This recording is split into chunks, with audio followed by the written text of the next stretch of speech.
Okay, now you are live. Okay? ठीक है. From now on. Although it doesn't matter to me, but if it matters to you. So today our topic is life relationships, okay? Let me switch on the chat also. Dogs के अंदर जाके chat.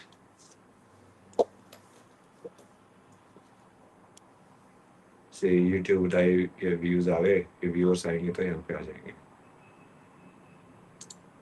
But हमारा आज ज्यादा viewers पे focus नहीं कर रहे. अच्छा यहाँ आ गए. लाइव कब होगा?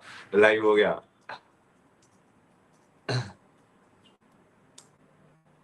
ओके, साउंड चेक कराओ पहले सब तो लोग. साउंड सही है कि नहीं है? आज आज के बाद मेरे को नहीं बोला बाबा जी साउंड सही नहीं आ रही है. आज इतनी मेहनत करके सिर्फ साउंड के ऊपर काम किया मैंने कि ये माइक वगैरह सही काम करे. अब बोलो कि मुझे यस या नो बताओ साउंड सही है कि नहीं है. यस यस आ रही है. ऑल गुड सही है. यस हर हर महादेव नाइस साउंड सही है. गुड यस यस ओके आ रही है. डन. ठीक है. तो अभी तुम्हारी चैट भी ऑन है. अब चैट भी देखते रहेंगे. ठीक है. तो इनको दिख भी रहा है. थोड़ा सा जोर से आप एक बार बोल रहा है. इनकी साउंड भी चेक कर लो ना एक बार. नमस्कार हर हर महादेव. ये सही है. Yes yes yes yes yes ये ठीक है. ओके नमस्कारम. और पहले थोड़ा सा चैंटिंग से ही शुरू करते हैं. थोड़ा शांत हो जाएंगे. ठीक है. आप भी करते हो चैंटिंग? करती तो हूँ. कौन सी चैंटिंग करते हो? मैं वैसे नम्यो और इंगिक क्यों चैंट करती हूँ. ये बुद्धिस्ट वाला. बुद्धिस्ट वाला. और हम तो सिंपल सिंपल करते हैं. मतलब महादेव हर हर महादेव. हर हर महादेव भी ओम नमः शिवाय राधा वो सारे करते हो. तो सामने सदाशिव मैं सुनती हूँ बहुत ज्यादा. सामने सदाशिव करोगे? बिल्कुल ठीक है. सामने सदाशिव सामने सदाशिव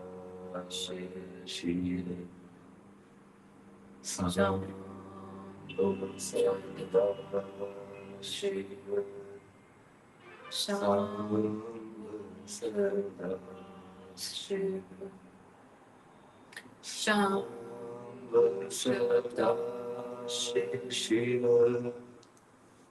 शाम शाम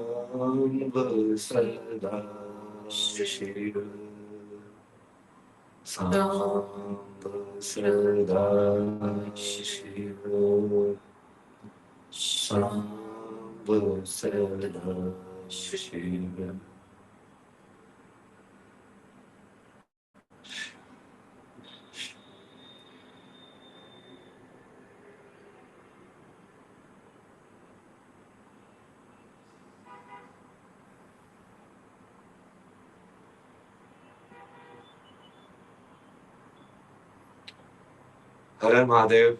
जय शिव शक्ति. तो अभी चालू कर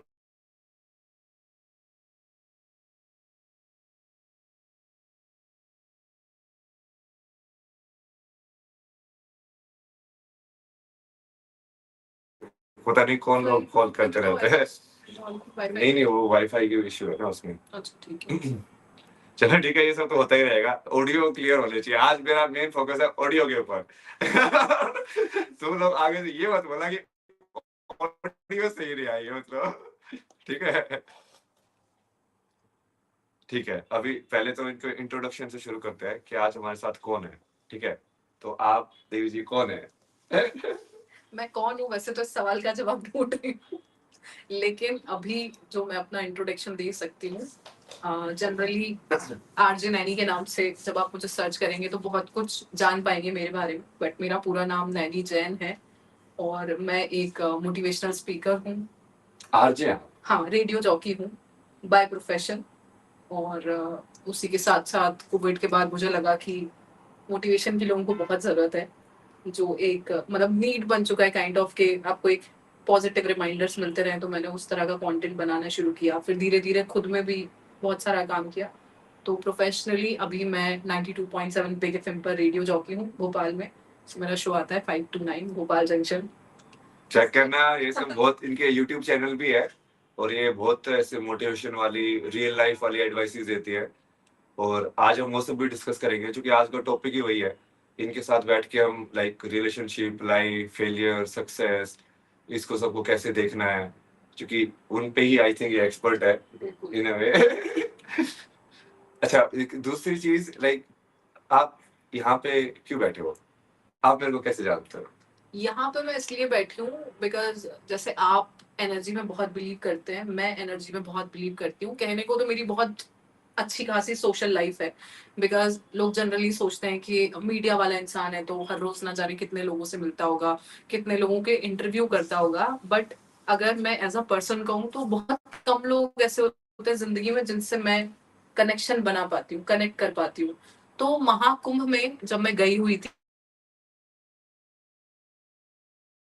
वहां पर रही, और 20 दिन रहने के बाद आई डोंट नो वो 6th डे था या 7th डे था, जब हमारी टीम आपका इंटरव्यू करने गई थी। तो, तो मुझे बिल्कुल ऐसा नहीं लगा कि आप वायरल हो इसलिए मुझे आपसे मिलना है या जाके फोटो खिंचाना है। मेरा कभी वो मोटिव नहीं था। बिकॉज आपने वो जो पेरेंटिंग वाली बात कही थी उससे मैं इतना ज्यादा कनेक्ट हुई, और आई डोंट नो मतलब किस तरह की अंडरस्टैंडिंग हुई कि मुझे लगा कि मुझे एक बार तो आपसे मिलना है जाके, बिकॉज मुझे बात करनी है, मुझे कोई फोटो क्लिक करा। कौन सी पेरेंटिंग वाली बात? पेरेंटिंग वाली जो आपने बात कही थी कि कभी कभी हम पेरेंट्स को भगवान बना देते हैं। ठीक है, कई बार, क्योंकि मैं उस सोसाइटी से ही आती हूँ जहां पर हम देखते हैं कि पेरेंट्स चाहे कुछ भी करें, चाहे पेरेंट्स बुरा कहें, चाहे पेरेंट्स बच्चों के साथ कुछ भी करें, बट हमें कहा जाता है कि आपको उनको एज अ गॉड ही देखना है, वो कुछ भी कर सकते हैं बिकॉज आपके वो पेरेंट्स हैं। तो मैं भी इस बात पर बिलीव नहीं करती, क्योंकि हर बात को सह लेना ये एज अ ह्यूमन हमारे लिए सही नहीं है, क्योंकि हम भी इंसान हैं और वो भी इंसान है। तो भगवान मान लेना, मतलब मैं डिसरिस्पेक्ट करने के बिल्कुल भी सपोर्ट में नहीं हूँ। जबकि मुझे लगता है कि ये बहुत बड़ी हिपोक्रेसी है कि हम करते सब कुछ वो हैं जो पेरेंट्स कहते हैं उसके खिलाफ, लेकिन फिर भी जब समाज में नाम आता है तो हम ऐसी बातें करना पसंद करते हैं कि भगवान माँ बाप के समान होते हैं, भगवान ये होते हैं, भगवान वो होते हैं। तो मैं बिलीव करती हूँ कि आप अपने कर्मों में वो दिखाएं, सिर्फ ये बोलने से ज्यादा कि भगवान माँ बाप हैं। और मुझे लगता है कि आप एक अच्छे इंसान तब कहलाते हैं जब आप गलत को गलत और सही को सही कहें, चाहे वो पेरेंट्स ही क्यों ना हो। और स्पेशली जब आप इंडिया में देखते हैं तो मतलब मैंने ये तो एक आर्टिकल पढ़ा था कि सबसे ज्यादा शादियां इसलिए टूटती हैं क्योंकि इन लॉज के साथ बनती नहीं है। और उसका जो कोर है, उसका जो मेन रीजन वो ये है कि लड़के वैसे तो सारे काम वो करते हैं जो माँ बाप कहते हैं उनके खिलाफ जाके, लेकिन स्पेशली जब स्टैंड लेने की बात आती है या सच को सच बोलने की बात आती है तो उन्हें लगता है कि नहीं, पेरेंट्स भगवान है।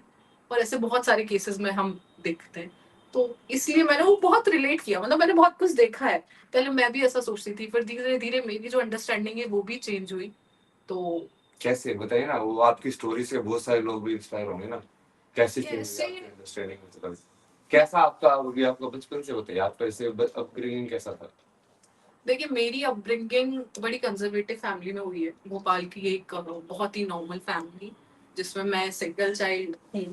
और मेरे जो पेरेंट्स का रिलेशनशिप रहा है वो मैं ये नहीं कहूंगी कि बहुत हेल्दी मैंने बचपन से देखा है कि बहुत एकदम प्यार वाली बॉन्डिंग है। ऑल्दो मुझे पता है इस पर भी बहुत लोग कहेंगे कि अपने माँ बाप की बात मेरे को तो गाली देते ही रहते हैं लोग उसमें। ऐसे तो ऐसे नहीं बता। आपके साथ भी देने लग जाएंगे हम, आपके ऊपर ही पड़ जाएगा वो ट्रोल।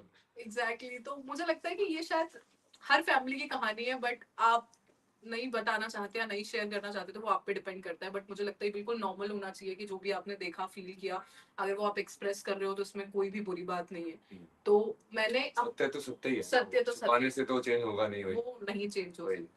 बल्कि वो उसको यदि आप फेस करोगे, उसको देखोगे कि यार हमारी सोसाइटी के अंदर ये चीज है, and then we can address it. Exactly, जब तक आप उसको एक्सेप्ट ही नहीं करोगे कि यार ये ऐसा होता है, then how will you change anything, right? तो बताइए आपका। हाँ ठीक है, कंजर्वेटिव फैमिली थी थोड़ा, बिल्कुल सिंगल चाइल्ड थी। सिंगल चाइल्ड, सिंगल चाइल्ड हूँ, मतलब थी कैसे।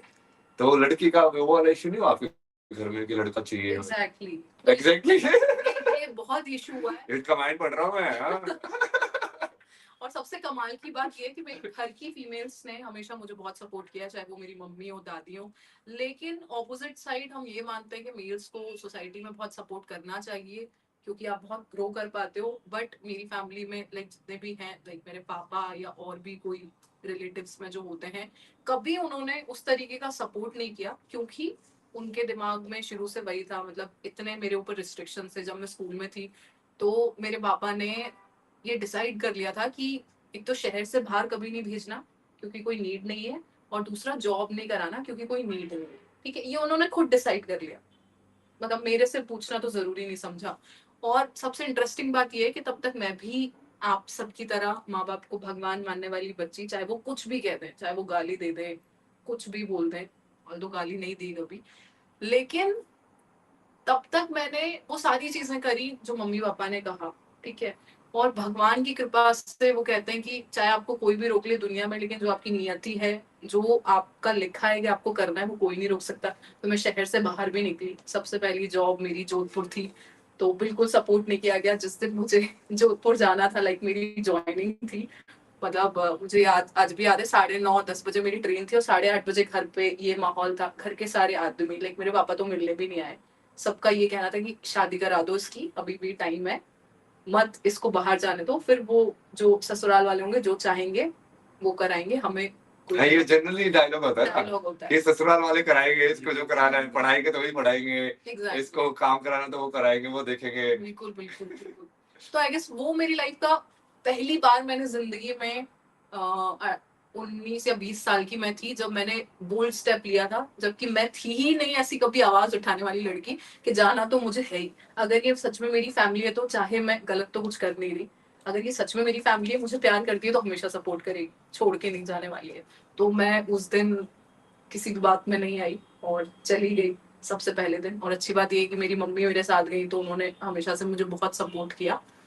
लेकिन अब जब हम क्योंकि बड़े हो गए, जब हमने खुद को जानना शुरू किया, दुनिया को जानना शुरू किया, अपने नेचर को जानना शुरू किया, तो मुझे धीरे धीरे ये समझ आता है कि घर के माहौल का आपके ऊपर कितना बड़ा असर पड़ता है।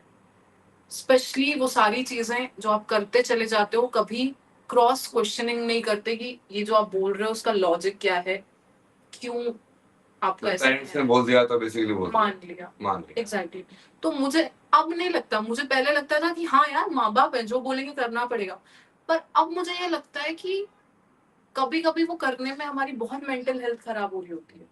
कभी कभी वो करने में हमारा फायदा तो मैं नहीं कहूंगी, लेकिन सच में कोई हमारी भलाई नहीं होती। हम एक्सप्लॉइट हो रहे होते हैं और बहुत ही, मतलब हम भ्रम में जी रहे होते हैं कि इन्होंने लाइफ में जो देखा है। एक तो सभी पेरेंट्स का डायलॉग होता है कि हमने ये बाल यूं ही सफेद नहीं करे हैं। हाँ डायलॉग है तो भारत में, हमने हमने बाल यही सफेद नहीं किए हैं। एग्जैक्टली हमने लाइफ में बहुत कुछ एक्सपीरियंस किया है, तब भी हम जाके ये बता पाते हैं। बट मुझे उनके एक्सपीरियंस पे कोई डाउट नहीं है, बट मैं ये पूछना चाहती हूँ कि हमारे पेरेंट्स ने कितना ट्रैवल किया। हमारे पेरेंट्स गए कहाँ, कभी तीर्थ से ज्यादा मेरे घर वाले कभी नहीं गए कहीं घूमने। उनका एक्सपीरियंस किस चीज में है, इस रिलेटिव की जानकारी, उस रिलेटिव की जानकारी, बाकी दुनिया की जानकारी कि इसकी शादी टूट गई, उनकी बहू ने ऐसा किया, इसकी ननद ऐसा करती है। उनका एक्सपीरियंस इस चीज में ज्यादा होता है। तो बहुत सारी चीजों में कई बार मुझे ऐसा लगता है कि कुछ टॉपिक्स ऐसे भी होते हैं जिसमें हम अपने पेरेंट्स को एजुकेट कर सकते हैं, क्योंकि जमाना मुझे लगता है इतनी तेजी से बदल रहा है। हर 4 साल में हम देखते हैं कि बहुत सारी चीजें चेंज हो गई। कोविड के बाद हम देखते हैं कि टाइम एकदम से इतना बदल गया। तो बहुत सारी बातें जो हमारे पेरेंट्स को नहीं आती, अब उसमें भी अगर वो कुछ हमें बता के ये कहें कि हम जो बोले वो करना है, तो मुझे लगता अब मैं ये बेसिकली इसको समराइज करें तो लाइक पेरेंट्स भी ह्यूमन बीइंग ही है, एग्जैक्टली और वो उनके पास भी लिमिटेड डेटा ही है लाइफ को एक्सपीरियंस करने का। बिल्कुल तो वो जब वो किसी भी चीज को एज एब्सोल्यूट बोलते हैं, वो सही नहीं है। बिल्कुल बिकॉज बट वो मोस्ट ऑफ द पेरेंट्स करते हैं। आपको क्या करते लगता है वो क्यों करते हैं? वो क्यों करते हैं, क्योंकि उनके साथ लेकिन भी उनको भी किया तो गया पता है। होगा ना, लाइक कि हमको हमारे पास लिमिटेड नॉलेज है। उनको पता है ना, मैं बोल रही हूँ वो इसलिए करते हैं क्योंकि उनके साथ भी यही किया गया है।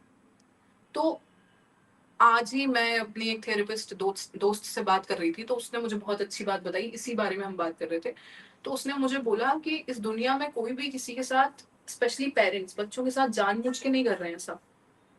बेवकूफ हम उनको नहीं कहेंगे क्योंकि ये गलत वर्ड होगा, बट उनको नॉलेज नहीं है, उनके पास वो एजुकेशन नहीं है, इसलिए वो जो लिमिटेड चीजें उनको आती हैं, लिमिटेड ज्ञान उनको, जो हमेशा वो जनरेशनल ट्रॉमा, जो राइट वर्ड है आज के जमाने में जिसे हम कहते हैं, कि फॉरवर्ड उनको किया गया और अब वो हमें कर रहे हैं ये सोच के कि ये संस्कार है, ये वैल्यूज हैं जो हमें दी गई हैं, वो हम देंगे, और ऐसा नहीं करेंगे तो तुम हाथ से निकल जाओगे, तुम आवारा हो जाओगे, तुम बिगड़ जाओगे। ये सारी बातें होती हैं और मुझे ऐसा लगता है कि हाथ से निकलना और बिगड़ना स्पेशली उस केस में तो कभी नहीं हो सकता जब आप एक अच्छी प्रेस्टिजियस जॉब कर रहे हो, आप एक बहुत अच्छा नाम रखते हो जहां पर कभी भी कोई गलत चीज आपने नहीं करी है, और अगर खुद के फैसले लेना और खुद का स्टैंड लेने को पेरेंट्स आवारा कहते हैं, तो मुझे लगता है कि किसी भी बच्चे को नहीं सुनना चाहिए। और ये बोल के काफी बार बहुत मैनिपुलेट किया जाता है इमोशनली, तो आई गेस ये बिल्कुल सही नहीं है। तो ये पेरेंटिंग के बारे में और बात ये करेंगे, क्योंकि आपका आप उसमें भी बहुत सारी मोटिवेशनल टॉक्स ये सब भी बनाते हो, so that is the main area I think we will touch upon. The relationship also, success, failure, COVID also. So आप आरजे कैसे बने सबसे पहले, और दूसरा कोविड के टाइम पे ही आपने वो मोटिवेशनल चैनल चालू किया? हाँ बिल्कुल। उसकी क्या वजह थी? राइट, पहले मैं फनी कंटेंट बनाती थी, मतलब ऐसा कहते हैं सब, मैं खुद कहूंगी तो अच्छा नहीं लगेगा कि मेरा ह्यूमर अच्छा है, मतलब काफी अच्छा सरकाज़म और ह्यूमर दिखाइए मेरे अंदर है। वो रैंडमली पता चलेगा। हाँ, वो जो कि वो सिग्नल की वजह से हो रहा है, बट ऑडियो क्लियर आ रही है ना। ये वो दिख रहा है मेरे को यहाँ पे पिक्सेलेटेड है, वीडियो थोड़ी पिक्सेलेटेड है अभी, ठीक है, क्योंकि वो सिग्नल के हिसाब से है, वो इतना आई थिंक वाईफाई वीक है या कुछ तो, but I think audio clear होनी चाहिए तुम लोगों को, तो दिखना चाहिए, वो मेन चीज है ना जो हम डिस्कस कर रहे हैं। बाकी तो अगली बार में वीडियो को भी करेक्ट करेंगे, ठीक है। इस बार ऑडियो को करेक्ट कर रहे हैं, ठीक है। वाईफाई करो कनेक्ट करके देखो एक बार इसको वाईफाई पे कनेक्ट करके देख रहे कि बेटर सिग्नल आए तो, ठीक है। अभी तक तुमको क्या क्या क्लियर हुआ? जैसे अभी तक ये कैमरा सेट कर रहे हैं, फिर से थोड़ा सा देख रहे हैं, तो तब तक तुमको एक रिवीजन क्लास कर लेते हैं कि अभी तक क्या डिस्कस किया हमने। सबसे पहले तो मेन तो बहुत ज्यादा, जैसे स्टार्टिंग में तो मैंने अपनी तारीफ कराई उनसे मेरी थोड़ी सी तारीफ कर दो। फिर उसके बाद हमने पेरेंटिंग डिस्कस की, मेन जो चीज डिस्कस की है ना, कि पेरेंटिंग के अंदर क्या सही में माँ बाप भगवान है, क्या माँ बाप भी इंसान ही है जो कि एक लिमिटेड एक्सपीरियंस के हिसाब से जीते हैं, और क्या माँ बाप हमेशा बच्चों की भलाई के लिए सोचते हैं, क्या ये जरूरी है, और क्या सही में माँ बाप जो है वो उनकी बात मानना हर एक बात के अंदर सही है। तो ये 4 या 5 पॉइंट जो है उसके ऊपर इन्होंने डिस्कस किया, इनकी क्लैरिटी थी। अभी वो और आगे हम जब मेन सेक्शन में आएंगे ना, अभी तक तो थोड़ा इनका पर्सनल इंट्रोडक्शन वही सब कर रहे थे, तो जब इनका मेन जब एरिया में आएंगे, जब हम डिस्कस करेंगे, जो आई थिंक इनका कोर एरिया है कि वो रिलेशनशिप वगैरह के में बात करती है, वो सुसाइड, बच्चों के सुसाइड के ऊपर भी इन्होंने वो बनाए हुए मोटिवेशन वगैरह, कि वो कोविड के अंदर भी, कि कोविड के अंदर तुम अकेले रह रहे हो तो तुमको कैसे फील होता है, ये सब। तो ठीक है, तो यहाँ तक आवाज तो क्लियर आ रही है ना? जय जय Shri Ram. She shared her experience, that's all. हाँ, तो वो एक्सपीरियंस इसलिए शेयर कराए क्योंकि वो हो सकता है कि और भी बहुत सारे लाइक जो महिलाओं का एक्सपीरियंस हो भारत के अंदर, वो होगा ही होगा डेफिनेटली। इसलिए मैंने जानबूझ के उनकी स्टोरी उनको जानबूझ के बुलवाया कि you also get to understand कि लाइफ जर्नी क्या है, क्योंकि आज वो कहीं ना कहीं सेलिब्रिटी तो है वो, राइट, करेक्ट वाली सेलिब्रिटी। खुद से बोलना अच्छा नहीं लगेगा। तो वो मतलब कहीं ना कहीं लाइक पब्लिक लाइफ में she has reached certain level, right. तो वीडियो तो अभी भी पिक्सेलेटेड ही है, अभी वो वाईफाई वो सिग्नल, आज सिर्फ ऑडियो करेक्ट करते हैं, ठीक है। वीडियो पे इतना ध्यान मत दो, वीडियो चलेगा जैसे जैसे आएगा। वॉइस इज क्लियर सर, हाँ। 190% गर्ल प्रॉब्लम, हाँ, ये जो सुगुप्ता बोली ना, ये बहुत सारी, जो कि हमारी चैट में बहुत सारी एक्चुअली में फीमेल रहती है, मतलब वो शक्ति का ही वरदान ही है कि वो भरोसा करती है, मतलब मेरे ऊपर, या जैसे भी वो इस चीज से जुड़ी हुई हैं, तो उन लोगों को बेसिकली इस सारी पूरी स्टोरी से कि एक सिंगल चाइल्ड होना, गर्ल चाइल्ड होना, फिर वो सब फेस करना, फिर कैसे स्पेशली जॉब करना या प्रोफेशनल उसमें अपना कुछ मुकाम बनाना, फिर उसके बाद आपने जैसे पेरेंटिंग वाला पूरा फिर वो इशू क्लियर किया। तो अभी नेक्स्ट जो चीज है वो आप बताइए कि आप कोविड के अंदर से आपने वो मोटिवेशन वाला जो चालू किया, वो कैसे चालू किया और आरजी कैसे बनी? ओके, तो सबसे पहले मैं बताती हूँ कि मैं आरजे कैसे बनी। तो बेसिकली मैंने जैसे बताया कि मैं बड़ी कंजर्वेटिव फैमिली से बिलोंग करती हूँ और एक बहुत ही साधारण परिवार तो से। मेरे से बीच में बात कीजिए ना, वो कैमरा में भूल जाएगा मतलब। ओके, हाँ, तो ज्यादा अच्छे से बात होती है ना वो। तो उसमें आप समझ सकते हैं कि जब आप ऐसे घर में रहते हो, और मेरे पापा ने हमेशा लाइक मतलब बहुत खुशी नहीं जताई, कभी भी हमारा वो बॉन्ड डेवलप नहीं हो पाया, जस्ट बिकॉज उनको हमेशा लगता था कि लड़का एक होना चाहिए जिससे उनका बॉन्ड डेवलप हो। मैं लड़की हूँ, मेरे से क्या ही बात करें। तो हार्डली मुझे आज भी याद है कि अभी अगर मेरी उम्र 27 साल है, तो मैंने 27 सालों में कभी 1 घंटे भी मेरे पापा से बात करी होगी। 1 घंटा भी शायद ज्यादा है, आधे घंटे भी कभी मेरे पापा से बात करी होगी। मतलब वो जो सोसाइटी में बचपन से चीजें सुनती आ रही हूँ ना कि लड़कियों का बॉन्ड अपने पापा के साथ अच्छा होता है, पापा की परी होती हैं, मेरे साथ वैसा कोई एक्सपीरियंस नहीं है, और शायद मैं इसकी बिलीव भी नहीं करती। क्योंकि हो सकता है कि बहुत सारे लोगों के साथ हो, बट एक तबका ऐसा भी हो जो मेरे जैसा फील करता हो। तो वो वार्मथ मैंने कभी फील नहीं करी जो एक फादर का होता है बच्चे के साथ बॉन्ड, या जितना वो सेफ फील करता है या सिक्योर फील करता है बिकॉज पापा है। और बड़ी स्ट्रेंज बात ये है कि मतलब क्योंकि हम ये मानते हैं कि पेरेंट्स भगवान है, तो फिर अगर पेरेंट्स भगवान है तो मैंने वो चीज नहीं देखी। क्योंकि मैंने ये देखा कि आपकी मर्जी से अगर कोई चीज नहीं हुई तो वो सही नहीं है। ठीक है, आप चाहते थे कि लड़का हो, अगर लड़का नहीं हुआ और लड़की है, बच्चा तो आपका ही है ना, तो फिर वो प्यार कहाँ गया? फिर वो जो बच्चे के लिए जैसे हम कहते हैं कि निस्वार्थ एक भाव होता है माता पिता कैसे का। आरजी कैसे बने फिर? तो इस तरीके की फैमिली में जब मैं पली बड़ी, जब मैंने बचपन में बहुत सारी चीजें देखी, तो मैं हमेशा से बहुत चुप रहने वाली बच्ची थी, ज्यादा नहीं बोलना, ठीक है, अपने में ही रहना, मम्मी मम्मी करना, क्योंकि मम्मी से ही ज्यादा अटैचमेंट था। पढ़ाई में मैं बहुत ज्यादा अच्छी थी नहीं, कभी ऐसे बहुत अच्छे मार्क्स नहीं आए। और कभी कोई मुझसे पूछता भी था तो मैं ऐसे नहीं बोलती थी कि मुझे कोई डॉक्टर बनना है, इंजीनियर बनना है, मैं बस बोलती थी मुझे कुछ अलग करना है, और खुद भी नहीं पता था मुझे क्या करना है। तो 12th के बाद सडनली किसी ने ऐसे बताया रैंडमली कि एग्जाम खत्म हो रहे हैं, आपको कुछ करना है तो यहीं पास में एक कम्युनिटी रेडियो है एक कॉलेज में, आप चाहो तो इसका कोर्स कर सकते हो, 3 महीने का कोर्स होता है। तो क्योंकि बचपन से मैंने घर में रेडियो बहुत सुना, मतलब मम्मी टीचर है मेरी, तो हमेशा से वो घर में जब काम करती थी तो ऐसे आकाशवाणी चला के रखती थी और बाकी रेडियो चैनल्स भी चलते थे। तो मैं को बड़ा फैसिनेट करती थी वो चीज कि यार, क्योंकि उस टाइम हमारे पास वो फोन सांप का गेम जो होता है वो वाला नोकिया वाला फोन था। तो मुझे नहीं पता होता था कि वो जो आरजे वहां पर रेडियो के पीछे बैठ के बात कर रहा है वो दिखता कैसा होगा। मतलब उस टाइम पे इमेजिनेशन सच में बहुत अच्छी काम करती थी, क्योंकि हमारे पास वो गूगल का ऑप्शन और वो सब नहीं था कि सर्च कर लिया कि फलाना आरजे कैसा दिखता है। तो ऐसे ऐसे मेरे को बड़े थॉट्स आते थे कि यार कैसे बैठते होंगे, ये कैसे बात करते होंगे। मुझे भी आदत है, पता है, मैंने भी बहुत रेडियो सुना है ना? है, रात में काम करता रहता था, वो कहीं भी वो पूरे लेट नाइट शोज रेट्रो वाले, कि लव फिर गुरु है तो कितना। Actually, लव गुरु, क्योंकि उसकी आवाज इतनी मजे थी ना, हाँ, लव गुरु। हाँ, फिर उसका बोलने का भी, उसकी आवाज में कुछ तो डेप्थ थी ना, हाँ, मतलब डेप्थ थी। इसलिए वो जैसे वो बोलते थे ना, हाँ, चाहे वो एडवाइस जैसे भी दे रहे हो, बट जैसे वो बोलते थे उससे फैसिनेशन होता था। बिल्कुल बिल्कुल। फिर ऐसा लगता था यार इंसान दिखता कैसा हुआ है, 40 का है कि 50 का है, क्योंकि वो भी पता नहीं वो चलता मेरे को था। पता चलता था वो तो 60 साल का। हाँ, वो तो 60 साल का था, मुझे बाद में पता चला कि ये तो 60 साल के है। एग्जैक्टली।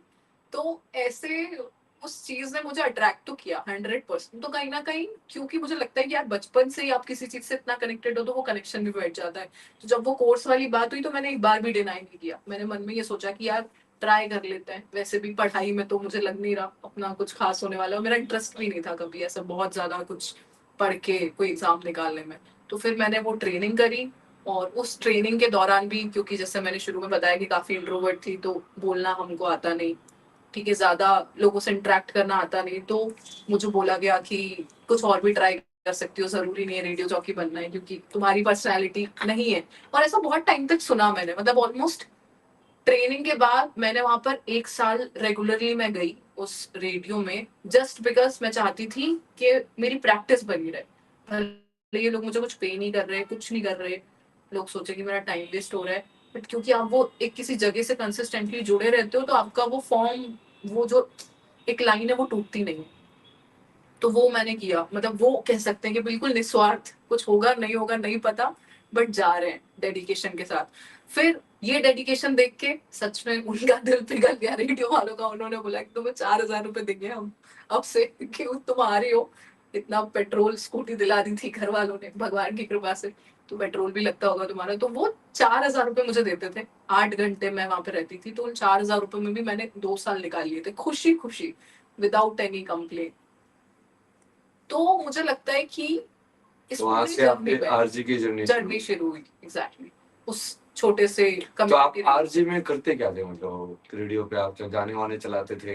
गाने क्या तो करते देखिए थे? वो पूरा एक पूरी म्यूजिक टीम होती है, तो जितने भी लोगों को ये भ्रम है कि गाने हम चलाते हैं, गाने अच्छा हम नहीं चलाते हैं। अच्छा, अगर वो बताते ना लोग, आधे लोगों को पता ही नहीं होगा आरजी लोग काम कैसे करते हैं, पूरा सिस्टम में काम कैसे होता है रेडियो का। बिल्कुल, तो वो पूरा एक लॉग रहता है, जो पूरी एक बड़ी म्यूजिक टीम होती है। जैसे हमारी वाली दिल्ली में बैठती थी, नोएडा में, वो पूरे जितने भी स्टेशन होते हैं अलग अलग सिटीज में, जैसे भोपाल, जयपुर, जोधपुर, जितने भी स्टेशन है, तो पूरा वो लॉग वहां से मैनेज करती है। तो बेसिकली हमारे पास एक कैटेगरी होती है, जैसे कि ए कैटेगरी हो गई जिसमें नए गाने होंगे जो बिल्कुल अभी रिलीज हुए हैं, बी कैटेगरी जिसमें थोड़े से पुराने गाने होंगे, और ये कैटेगरी का एक्सेस हमारे पास होता है कि इन कैटेगरीज में से हम शफल कर सकते हैं। और उस एक कैटेगरी में आप मान लो कि कुछ 50-60 गाने होंगे या थोड़े से ज्यादा होंगे, तो उसमें से हमें परमिशन होती है। बट ये नहीं होता कि आपने दिन के टाइम में, सुबह का टाइम है 7 से 11 का, और आपने बोल दिया कि किशोर दा का कोई बहुत सैड सॉन्ग सुना दो, वो तो नहीं वो चला रहे। नहीं सुना सकते, हाँ। क्योंकि वो पूरा एक रिसर्च करने के बाद एक स्लॉट्स डिसाइड किए जाते हैं कि सुबह थोड़े एनर्जेटिक सॉन्ग चलेंगे, दोपहर में थोड़े से लाइक माइल्ड पुराने, थोड़ा सा आपको अच्छा फील कराए रोमांटिक गाने पुरानी फिल्मों के भी चलेंगे, रात में एकदम गजल वाला। तो आप कॉल वॉल भी करते थे जैसे रेडियो में कॉल भी बहुत करते हो? बहुत बहुत। तो आप इतने इंट्रोवर्ट थे, आप बात कर लेते थे फिर ऐसे लोग? नहीं, तो धीरे धीरे डेवलप हुई ना, मुझे पता ही नहीं था मेरी पर्सनालिटी का साइड। वही तो मैं आपको बता रही हूँ कि मैं ऐसे माहौल में रही कि कभी खुद को एक्सप्लोर ही नहीं किया। जब उस माहौल से हम बाहर निकले और कंसिस्टेंटली आपने मतलब एक ही जगह पर मेहनत करी विदाउट एनी स्किप। उस टाइम मेरा कॉलेज भी चल रहा था, मैंने कॉलेज में एडमिशन ले लिया था, पर आप सोचो मैं कभी कॉलेज गई नहीं एग्जाम देने के अलावा। No friends, no chill, no bunk, no fun, कुछ नहीं। मैं अपना रेडियो स्टेशन जाती थी, वहां पर काम होता था कि आपको ऐसे 5 प्रोग्राम्स बनाने हैं महीने के। प्रोग्राम्स इन दी सेंस, एक अपने एजुकेशन पे बना लिया, एक अपने बॉलीवुड पे बना लिया, क्योंकि वो कम्युनिटी रेडियो था। तो 3 तरह के रेडियो होते हैं, एक होता है लाइक आकाशवाणी जो हम सुनते हैं, जो गवर्नमेंट रेडियो होते हैं। एक कम्युनिटी रेडियो होता है जिसका रेंज होता है कुछ 10 से 11 किलोमीटर, जो एक कम्युनिटी के लिए काम करता है, जैसे कि एक इलाका हो गया उसके लिए काम करेगा। मतलब एक कोई टावर होगा जो ब्रॉडकास्ट कर रहा है हाँ उसके राउंड ही, मतलब हाँ हाँ। बस। और एक होता है प्राइवेट रेडियो स्टेशन, जिसमें मैं अभी काम करती हूँ, जो बिग एफएम है, जो अलग अलग सिटीज में है इंडिया की, और जिसका एक हेड ऑफिस होता है, जैसे मुंबई है, वहां से वो बहुत सारी चीजें ऑपरेट करते हैं। तो ये गाने भी चलाते हैं, एडवर्टीजमेंट भी करते हैं, बाकी सारा मतलब इंफोटेनमेंट वाला चीज जो है ये सर्व करते हैं। तो आप जैसे मेन, आप जैसे गाने वाने भी चलाती थी, उसके साथ फिर जैसे टॉपिक के हिसाब से बात करती थी कि मतलब ऐसी जनरली? हाँ, तब जब कम्युनिटी रेडियो में थी तो हम एक टॉपिक पे पूरी बात करते थे, क्योंकि वहां पे ज्यादा एंटरटेनमेंट वाला स्कोप नहीं होता, वहां पे इंफॉर्मेशन देना ज्यादा प्रेफर किया जाता है। और आप जिस रेडियो स्टेशन में मैं काम कर रही हूँ, वहां पर आपको इंफॉर्मेशन के साथ एंटरटेनमेंट चाहिए। जैसे कि आपको कोई भी न्यूज ऐसे बतानी है जो ऐसी ना लगे कि न्यूज चैनल है, कि आज वारदात हो गई और वहां पे ट्रैफिक लग गया, ऐसे नहीं बतानी। आपको थोड़ा उसके साथ कुछ जोड़ के, मिर्च मसाला लगा के, मिर्च मसाला मतलब आई मीन पॉजिटिव सेंस में, ऐसा नहीं कि बीच में सारा तो सब मीडिया वाले लगाते हैं तो। नहीं नहीं, रेडियो का वो काम नहीं है। मतलब प्रॉपर वे में इंसान उसको स्किप ना करे, एक इन्फॉर्मेशन पहुंच जाए, बहुत ब्लैंक नहीं जाए वो। तो ये काम होता है अब। अच्छा, आप भी उसको बताते हैं। फिर आपने ये मोटिवेशन वाला जो चालू किया यूट्यूब पे, वो कैसे चालू किया कोविड के टाइम पे? कोविड के टाइम पे मैंने ऐसे चालू किया कि मतलब बाय नेचर मैं बहुत इमोशनल इंसान हूँ हमेशा से ही। और मतलब मुझे दूसरों का दर्द देख के दर्द फील होता है। मतलब एक दफा तो मुझे लगता है कि मैं क्या कर सकती हूँ, बेस्ट करने की कोशिश करती हूँ। तो कोविड में मैं जयपुर में ही थी, और कमाल की बात ये है कि कोविड में आई गेस जब बहुत पीक कोविड आया था तभी हम घर बैठे थे, वरना मैं रोज जाती थी रेडियो स्टेशन, काम करते थे, हमारा काम बिल्कुल नहीं रुका। उसके बाद हमने ऐसी बहुत सारी चीजें करी, जैसे हम लोगों को खाना बांटने जा रहे हैं, हम जो उस कोविड में खाली सड़कों पे वो जो पुलिसकर्मी खड़े हैं, सफाई वाले, उनको जा जाके कुछ सर्व कर रहे हैं। तो बहुत सारी चीजें मैंने ऐसे देखी कि लोगों का ना, मतलब उनके खुद के घर में भले ही कुछ नहीं हो रहा, लेकिन जैसे ही आसपास कुछ होता है, मतलब एकदम जो मोरल है वो डाउन हो गया है।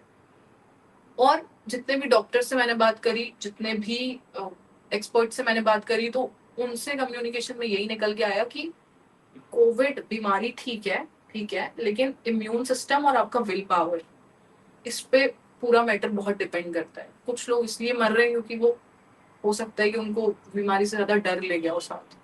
और अपने आसपास भी मैंने देखा कि लोग मतलब बीमारी से ज्यादा डर बहुत रहे थे। तो फिर मैंने वो वीडियोस वहां से बनाना स्टार्ट किए कि एटलीस्ट मैं जो कर सकती हूँ अपना पार्ट मैं वो करूंगी। तो मैंने यूट्यूब पे बड़े बड़े वीडियोस बनाए कि कोविड पेशेंट से कैसे बात करें, क्योंकि मैंने अपने ही घर में देखा अगर कोविड हो गया तो कैसे हुआ, 50 कॉल कर रहे हैं। मतलब आप मत पूछो ना, किसी को कोविड हो गया है, ऑलरेडी वो परेशान है, कैसे हुआ, तो लगवा ली वैक्सीन, कि क्या कर लिया, कि खाने में ये खा लेना, तो ये मत खाना। अरे पता होता है इंसान को, कोई भी इतना बेवकूफ नहीं है, उसको पता होता है खुद का ख्याल कैसा रखना है। मुझे लगता है इंडिया में हम फॉर्मेलिटी करने के चक्कर में ना दुख ज्यादा देते हैं दूसरों को, उनकी परेशानी सॉल्व करने से ज्यादा। तो इसलिए मैंने फिर ये सारी छोटी छोटी चीजें करनी शुरू करी। सुन लो तुम सब लोग, खाना खाया है कि नहीं, खाना खाया है कि नहीं कर करके मेरे को परेशान करते रहते हो। हाँ यही चीज अप्लाई होते तुम पे। सच में हाँ, तो अब मुझे भी लगता है कि फॉर्मेलिटी क्यों करनी है। जैसे मैंने कई बार देखा, एक हमारे यहाँ बहुत चीज चलती है कि कोई अगर धोखे से हॉस्पिटल में एडमिट हो गया, उसकी कोई छोटी से छोटी सर्जरी हो, देखने चलते हैं। अरे भाई क्या देखना है उसको, तुम्हारे दिल में प्यार जरा सा है नहीं उस आदमी के लिए, बस देखने चलते हैं जस्ट बिकॉज हमारी एक अटेंडेंस लग जाए कि फलाने घर से फलाने लोग देखने आए थे। तो मुझे लगता है कि यार heart to heart connection zero है, और अननेसेसरी अटेंडेंस वाला कनेक्शन की जो हमारे यहाँ संख्या है वो बहुत बड़ी है। सेम कोविड में भी देखने को मिला। मतलब हार्डली किसी को किसी की फिक्र थी। ठीक है, हमें पता चला कि हमारे ट्रू रिलेशनशिप कौन से हैं। सब लोग अपने लव्ड वंस को बचाने में लगे हुए थे, जिनके लिए जो प्रायोरिटीज है उनको बचाने में लगे हुए थे। मतलब लिटरली आपको पता चल गया ना कि एक बीमारी ने सच बता दिया कि कोई सब्जी रखने भी नहीं आ रहा है आपके घर। जो मोहल्ले वाली आंटियां इतना आपकी लाइफ में इंटरफेयर करती थी, अब वही भाग रही है क्योंकि आपको कोविड हो गया है। अभी सारा प्यार खत्म हो गया है। तो मुझे लगता है कि शायद वो इसलिए था वो दौर कि हमें समझ में आए।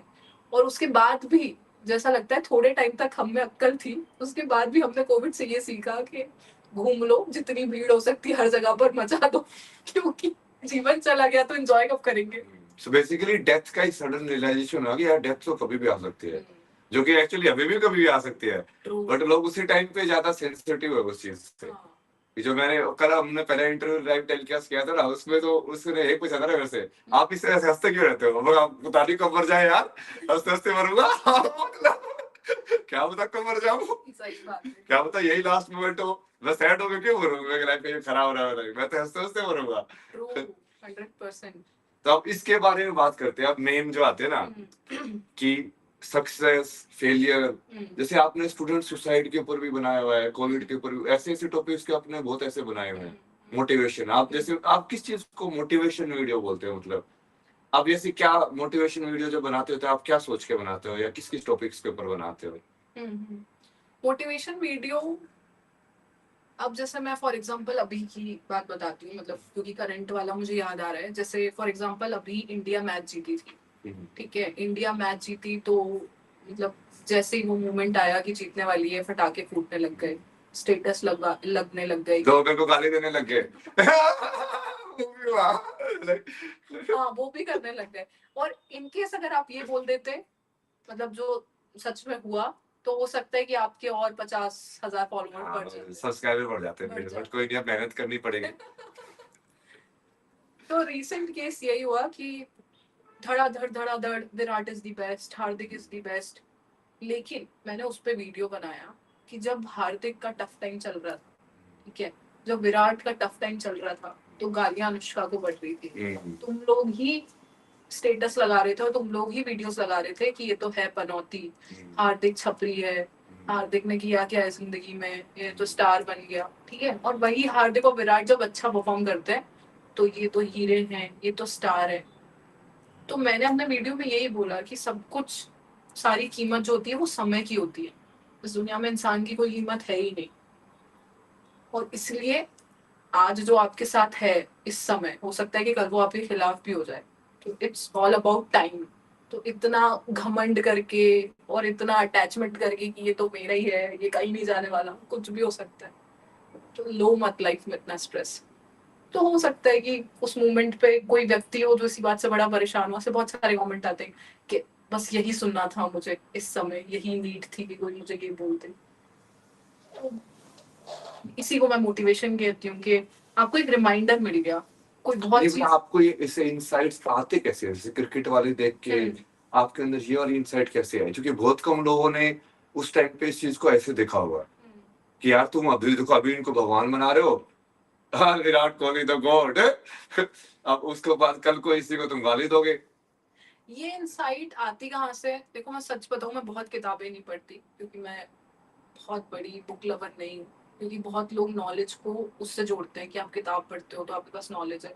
बट मैं लाइफ के एक्सपीरियंस पे बिलीव करती हूँ और ऑब्जर्वेशन जो एक मेरी बहुत अच्छी आदत है। मतलब शायद मैं वो देखती हूँ, वो पर्सपेक्टिव देख लेती हूँ जो जनरली एक तबका होता है ना जो भेड़ चाल को फोकस कर रहा है। तो शायद मैं दूसरा साइड भी देखने की कोशिश करती हूँ बिना बायस्ड हुए। तो जब उस टाइम पे जो भी सीरीज हुई थी मुझे याद नहीं है, जब हार्दिक पांड्या को गाली पड़ रही थी तब भी मैंने यही वीडियो बनाया था कि असली फैंस वो होते हैं जो अच्छे और बुरे वक्त में साथ खड़े रहे। प्यार वो होता है।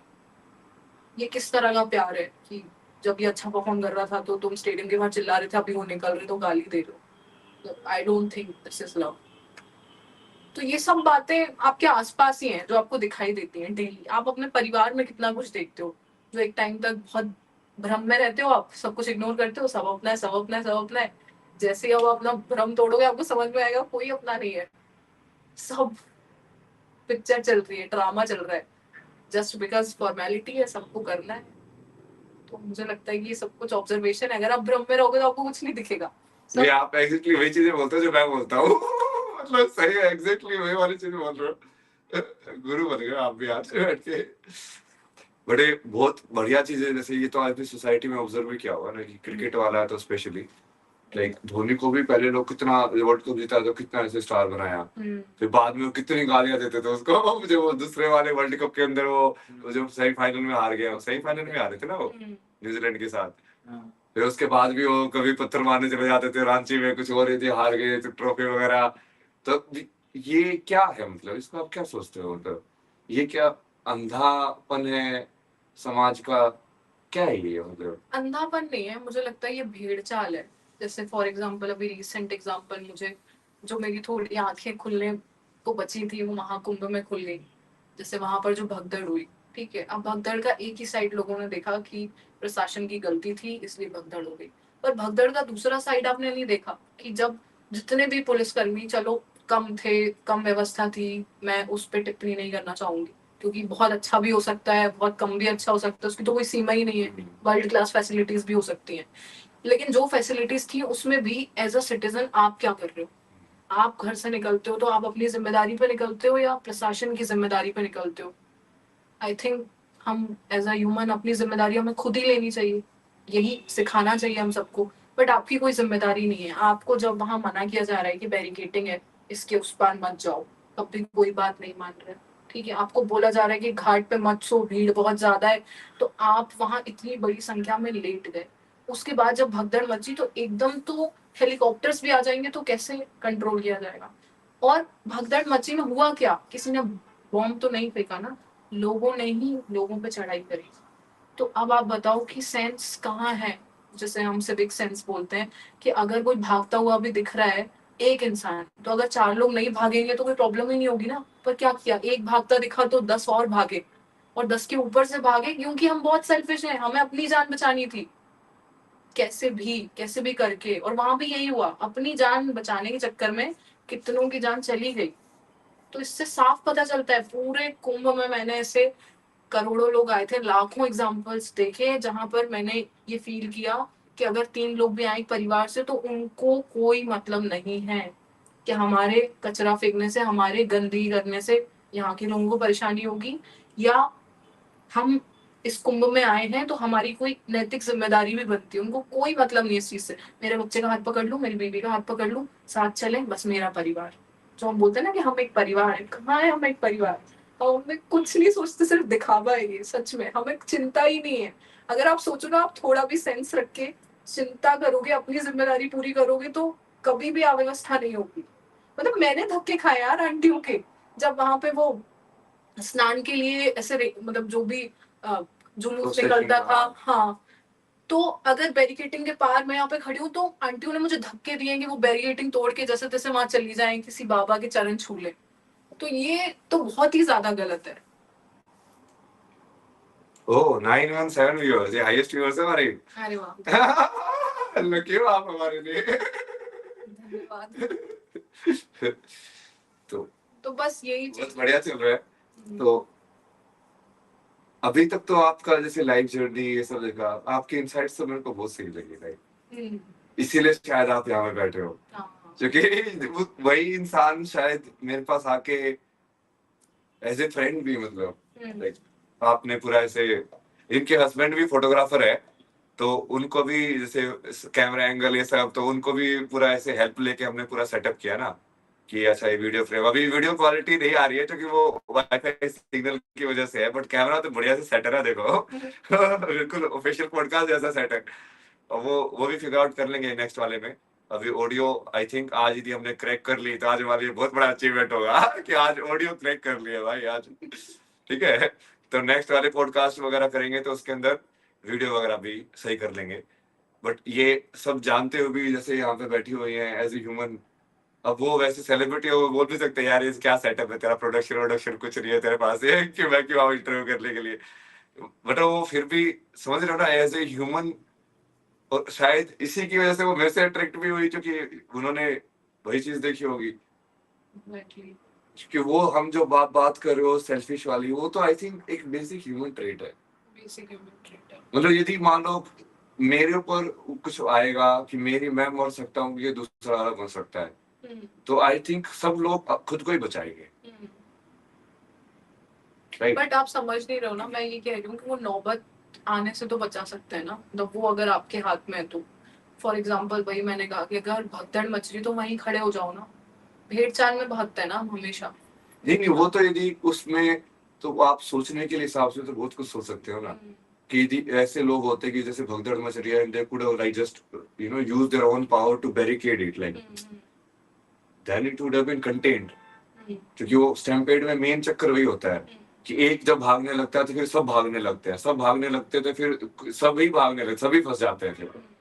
क्योंकि सभी भागोगे तो फिर कैसे भागोगे, भाग भी नहीं पाओगे। बट जैसे मैंने ऐसे बहुत सारे एग्जांपल्स भी देखे हैं, और आई गेस कुछ वीडियोस देखे और कुछ पढ़ा भी था कि एक बार, मुझे एग्जैक्टली देश याद नहीं है, कि किसी देश की, तो इंडिया नहीं था वो, फ्लाइट में कुछ दिक्कत हो गई थी, तो प्लेन में कुछ प्रॉब्लम हो गई, प्लेन रुक गया ऊपर ही, कुछ तो होने वाला था धमाका। लेकिन स्टिल वहां पे जो अंदर लोग बैठे थे वो एकदम शांति से बैठे रहे, क्योंकि उनको प्रोबेबली फेथ था, या वो सेंस था कि पैनिक होने से और चिल्लाने से तो कुछ नहीं होने वाला। लेकिन सेम तो हम मरिया, ऐसी कोई भी चीज। तो हमारे यहाँ पे जो पैनिक और कहीं ना कहीं क्या मेंटल हेल्थ से भी एसोसिएटेड है, कि लोगों की मेंटल हेल्थ में भी they get panicked very easily. 100%, मैं बोल रही हूँ ना, हम सिर्फ दिखावे और बोलने के लिए यूनिटी बोलते हैं, वो बिहेवियर में नहीं दिखती कभी भी, वो मतलब प्रैक्टिकली वो दिखाई नहीं देती।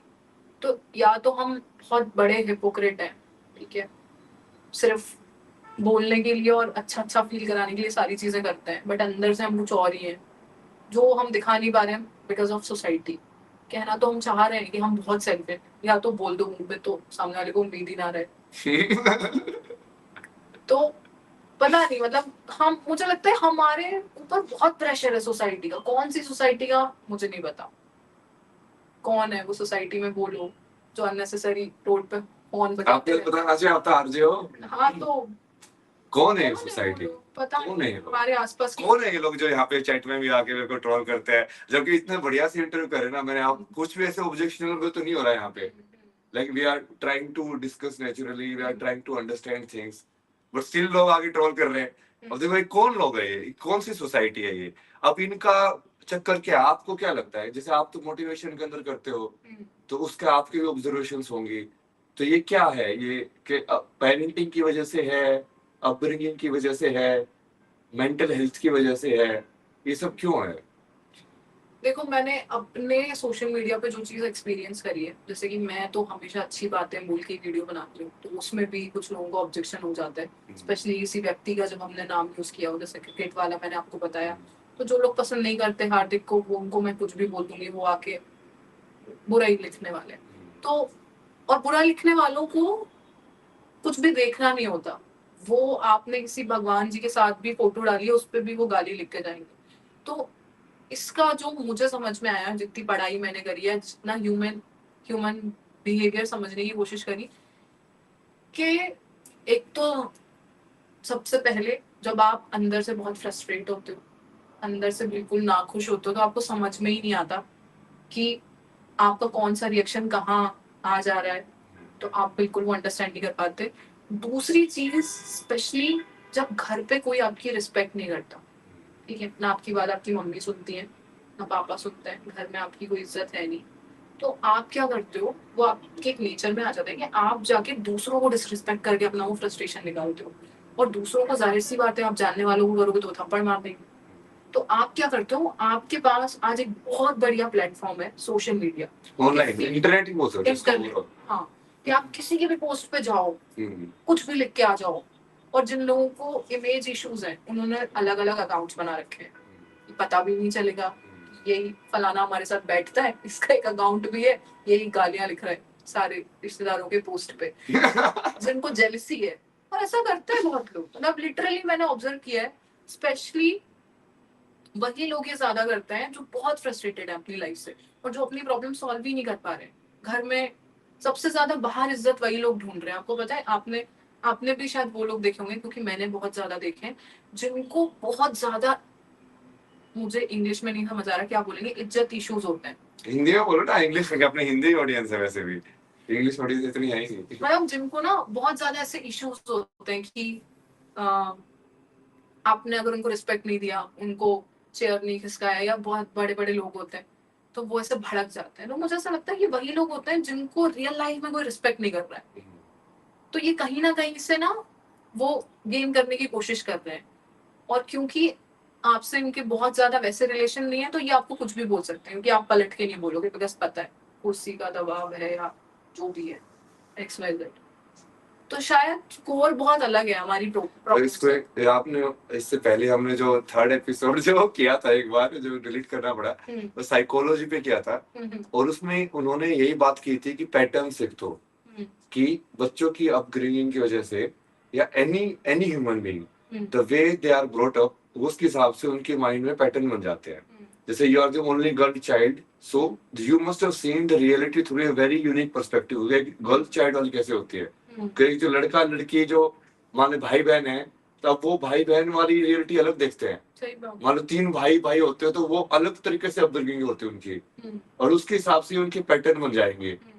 और वो आप जैसे बाद में जो बात की, जैसे वो इनसिक्योरिटी वाली बात है, उन्होंने एक और चीज बताई कि इससे इनसिक्योरिटी जो जो होती है ना, वो हमसे ये सब चीजें कराती है, कि हम इनसिक्योर है किसी चीज के बारे में, about our own image, about our own views maybe, and that's what, like, you know, it comes out in society, ये पूरी नेगेटिविटी के रूप में।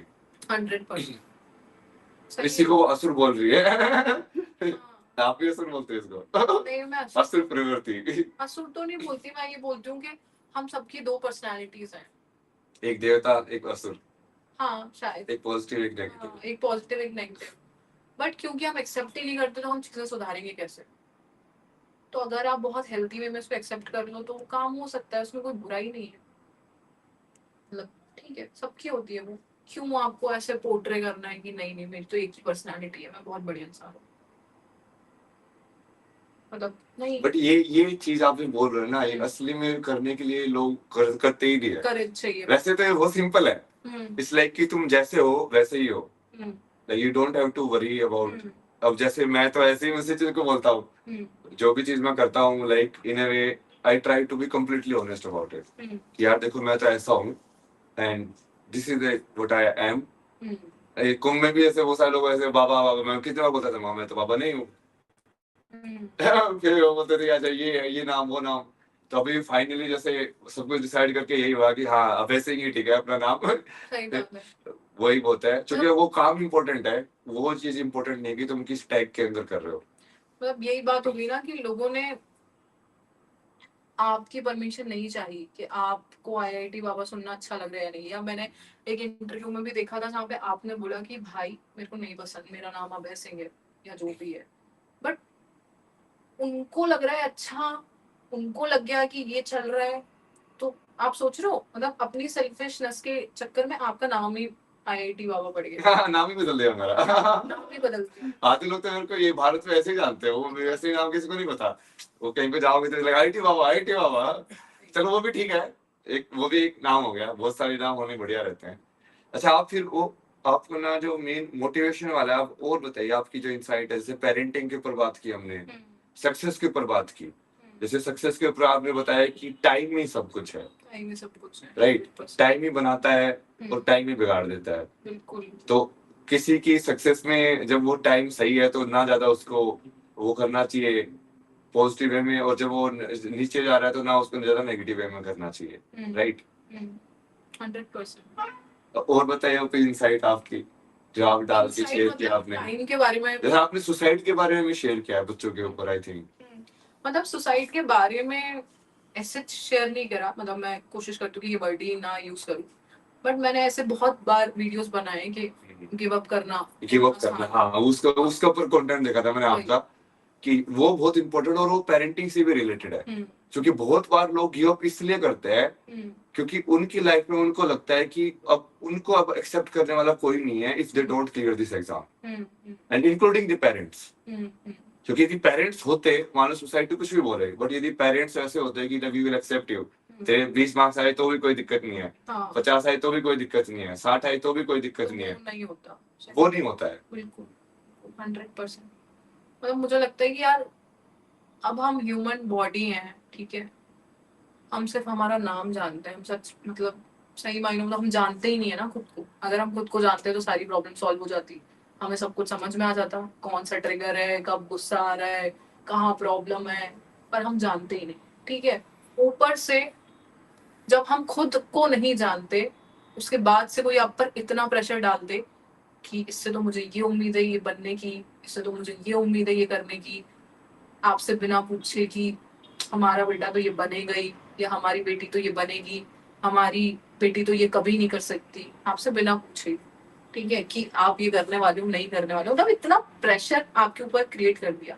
तो अब 1000 लोगों में से 900 लोग होंगे ऐसे जिनको कोई फर्क नहीं पड़ेगा, जिन्होंने एक आदत डाली होगी ये सब चीजें टॉलरेट करने की, वो कहीं ना कहीं इसको बहुत इजीली लेके चले जाते हैं। बट उसमें से 1000 में से 100 लोग ऐसे होते हैं ना जो शायद बट उनको भी मेंटल sensitive ट्रॉमा है। तो होता होगा। हाँ मेंटल ट्रॉमा तो होता है, फिर वो अलग तरीके से निकलता है, बट वो 100 लोग बिल्कुल ऐसे ही बहुत सेंसिटिव है, उन्होंने सहन ही नहीं किया तो उन्होंने गिव अप कर दिया ना, उन्होंने उनसे नहीं हुआ, उन्होंने हो सकता है कि एक लिमिट तक सहन किया, बट एक, क्योंकि आप देखो जितनी भी सुसाइड्स लास्ट मुझे याद है, अभी तो ऐसा भी हो गया इंडिया में कि एग्जाम सीजन सुसाइड सीजन ऐसी बातें चलती है, मतलब इवन वो कोटा वोटा में जब वो एग्जाम्स होते हैं, तो आप सोचो ना, तब वो लिख के बहुत सारे लोग चाहते हैं कि मम्मी पापा मैं ये नहीं कर पाई, I am sorry mummy papa, I am sorry मैंने आप लोगों का विश्वास तोड़ दिया।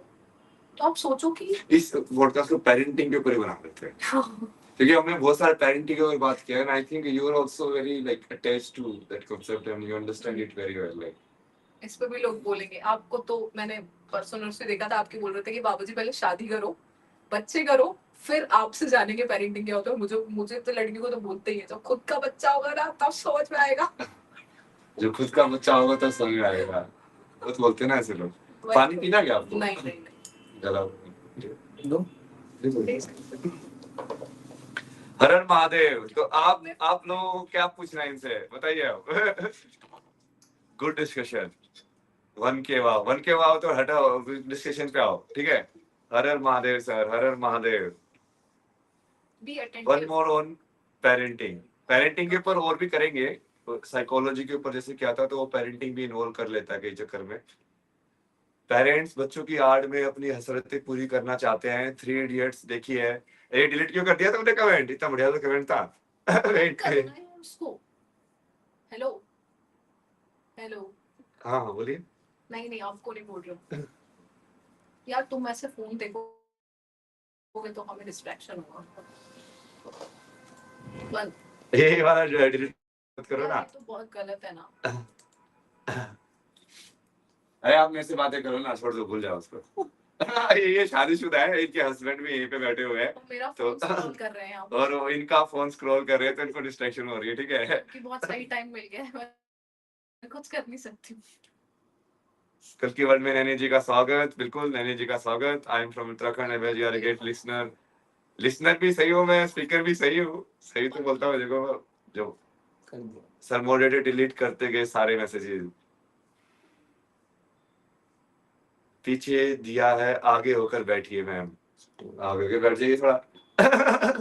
आप आगे बोलेगा, आप थोड़ा पीछे बैठे हो, आप आगे बैठ जाइए थोड़ा सा। अच्छा। हाँ। ऐसा कुछ नहीं है ना यार, वो अपने हिसाब से ही बैठी है। मैंने तो उनको बिठाया भी नहीं ना, क्योंकि ये सब पूरा हमने एडजस्ट भी साथ में बैठ के ही किया है कि अच्छा यहाँ पे बैठेंगे, ऐसा कैमरा एंगल होगा, ये सब। तो ऐसा कुछ नहीं है कि वो मेरा कुछ ऐसे उसमें रोल था मतलब। From Arunachal Pradesh, love you sir, kindly ignore such type of people who trolls you. वो इग्नोर तो है ही ना, अब तुमने देखा नहीं क्या? मैं तो अपने काम पे ही ध्यान दे रहा हूँ ना। We are trying to establish कल की वर्ल्ड ओनली। सो कल की वर्ल्ड के अंदर बेसिकली ये अलग अलग टाइप के लोगों को हम बुलाते हैं, so that we can talk about different stuff and then we can relate that to spirituality. अभी इन्होंने जैसे इनके जो इंसाइट्स हैं, ये अब आरजे हैं, इनके वैसे भी इंसाइट सोसाइटी के बारे में काफी क्लियर है मतलब। I think she is a more of like a honest human being if you ask me. And मैंने इनको लाइक ऑफ जब शुरू में नहीं किया था वही बोला था कि यही एक्चुअली स्पिरिचुअलिटी है। मतलब जो इंसान बिल्कुल ईमानदारी से, जब उसको नहीं पता तो नहीं पता बोलता है, जब उसको पता हो तो पता हो बोलता है, जब उसको जैसे लगा कि यार ये वाली चीज मुझे ऐसी लगी, एंड दे एक्सप्रेस इट, वही तो असली स्पिरिचुअलिटी है। लाइक उसके अलावा क्या, तुम बाकी तो तुम भगवान का नाम कितना भी जपते रहो, वो सब करते रहो। वो एक है ना, वो श्लोक है कि मुहावरा है, क्या है वो लाइन, कि बाकी मन को धोया नहीं, बाकी सब शरीर को धो लिया, संसार को ठीक कर लिया तो क्या फायदा हुआ? ये मन तेरा वैसा का वैसा है तो। बट जिसका मन ठीक है, बाकी उसका कुछ भी खराब हो, वो भगवान को पा ही लेगा मतलब। क्योंकि वो सही डायरेक्शन में जा रहा है। True. How to handle kids obsessed with screen time. I guess उसके लिए बहुत मेहनत पेरेंट्स की लगेगी जो करना नहीं ये चाहते। तो बहुत बड़ी प्रॉब्लम है आज के टाइम में, मैंने अपने क्योंकि ये बच्चों से ही 2 साल के बच्चे फोन पे एडिक्टेड है। वो दूध नहीं पीते हैं, कुछ और नहीं करते हैं, लेकिन उनको यदि वो फोन पे वीडियो गेम नहीं तो पर आप समझो ना कि वो एडिक्ट हुए कैसे। मतलब आपने ही, वो पैदा होती तो उसको कुछ हाथ में लग नहीं गया था कि नशा करके आया वो एडिक्शन फोन का। बट आपने ही चूज किया ना कि आपने सोचा कि नहीं समझ रहे तो उसे फोन दे दिया। बहुत बार ऐसा होता है कि हम बिजी हैं, हम टाइम नहीं दे पा रहे हैं तो हम फोन दे देते हैं। पहले हम लोग मतलब एज अ, मेरी कोई ऐसी बहुत एज नहीं है बट स्टिल मैंने भी वो कहानियां सुनी है, ठीक है, मैंने गेम्स खेले। मतलब हमारे पेरेंट्स को ये चीज तो बहुत अच्छी आती थी, या ये कह सकते हैं उनके पास ऑप्शन नहीं था, उनको नेचुरली एंगेज करना आता था बच्चों को। ठीक है, रात में सोते वक्त मतलब कौन सा हमने फोन चलाया, कोई फोन नहीं था हमारे पास। कहानी सुन के हमारी इमेजिनेशन डेवलप हो रही थी ना, कि हम कहानी सुनते थे, हम उसी से हमारी इमेजिनेशन शायद तभी बचपन से डेवलप होनी शुरू होती है। बट अभी क्या है, आपको कोई डेवलप करना ही नहीं है इमेजिनेशन। आपके पास फोन है, इवन वो फोन देख देख के आप इतने ब्लॉक्ड हो जाते हैं बच्चे कि जब आप उनके साथ खेलना चाहो तो वो इरिटेटेड रहते हैं। तो आई गेस ये तो बहुत सिंपल है, आपने ही वो एडिक्शन उनको लगाया। तो जो ये वो एडिक्शन इसलिए कि अटेंशन नहीं मिल रही। अटेंशन नहीं मिल रहा, एग्जैक्टली exactly. पर फोन उनको दिया किसने सबसे पहली बार? बात तो यही है ना। वो कितने कितने टाइम के लिए दिया। मैं ऐसे बहुत सारे पेरेंट्स को भी जानती हूँ जो बहुत मेहनत लगती है, पर उन्होंने अपना स्क्रीन टाइम का तो ले ही रखा है, एक रूल बना रखा है, पर अपने बच्चों के स्क्रीन टाइम का भी रूल बना से ज्यादा मेहनत करनी पड़ती है कि वो बच्चों को अटेंशन दे, उन्हें उस उम्र में जितना प्यार की जरूरत है या उनके ब्रेन को जितना अटेंशन की जरूरत है वो उसे दे, जैसे कि बड़े होके वो उन्हें परेशान ना करे। तो ये आई गेस अच्छी चीज है, आजकल के मॉडर्न पेरेंट्स भी समझते हैं, बट सेम तो नहीं पेरेंटिंग समझते। बड़ी मेहनत वाली चीज है, मतलब जितना मैंने समझा है, बहुत जितना आज हमने जितना डिस्कस किया है कि बहुत it's not an easy thing to be a parent. बिल्कुल। सो आपके हिसाब से एक पेरेंट को कैसे प्रिपेयर होना चाहिए? जैसे मान लो अब आप पेरेंट बनोगे कभी लाइफ में, हम्म। So what things you will take care which may be you didn't get? सबसे पहले तो मैं मतलब हो सकता है इस पे बहुत ज्यादा ऑब्जेक्शंस आए, बट मैं इस बात में बिल्कुल बिलीव नहीं करती कि जब जिंदगी में कुछ भी अच्छा नहीं चल रहा हो तो बच्चा पैदा कर लो सब सही हो जाता है। भाई नहीं होता सही। सो बच्चे की बच्चे को लाइफ का एम मत बनाओ, आप ये बोल रहे हो?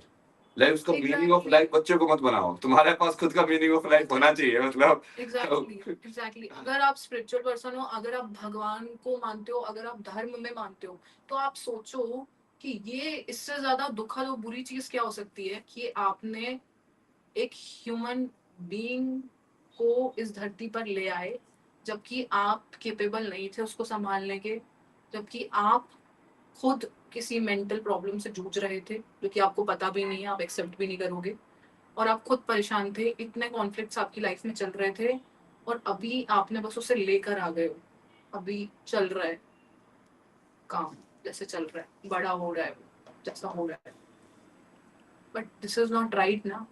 एक ऑप्शन ये So भी तो first, unless you are fit, unless you think that you are fit to be a parent, and you are not making child the meaning of your life, कि अब ऐसा नहीं कि तुम लाइफ में बोर हो गए हो कि अब तुमका यार जो भी हो गया, मोनोटोनस लाइफ हो गई, अब क्या करे, तो बच्चा पैदा कर लो तो कुछ और नया ड्रामा मिल जाएगा तुमको। यदि वो वाली सोच है तो मत करो। इनके पहला सजेशन तो यही है। दूसरा सजेशन ये है कि सबसे बड़ी प्रॉब्लम हमारे यहाँ यही है कि एक टाइम लिमिट तय की गई है कि भाई बच्चा होना ही चाहिए अकॉर्डिंग टू मेडिकल साइंस, और एक एज होती है। मैं बिल्कुल भी डिनाई नहीं करती इस चीज से, 100% एक एज होती है, क्योंकि मैं उस थ्योरी में नहीं बिलीव करती कि एम्बिशियस खुद का पहले बहुत कुछ करना है, बहुत कुछ करना है, फिर बच्चा पैदा करना है। मेरे लिए ज्यादा इंपॉर्टेंट ये है कि अगर आपको लगता है कि आपकी एज है, फॉर एग्जाम्पल 30 के बाद आप नहीं बच्चा पैदा कर पाओगे, मेडिकल बहुत सारे इश्यूज हो जाते हैं, तो जब आपको ये पता है तो बाय द एज ऑफ 20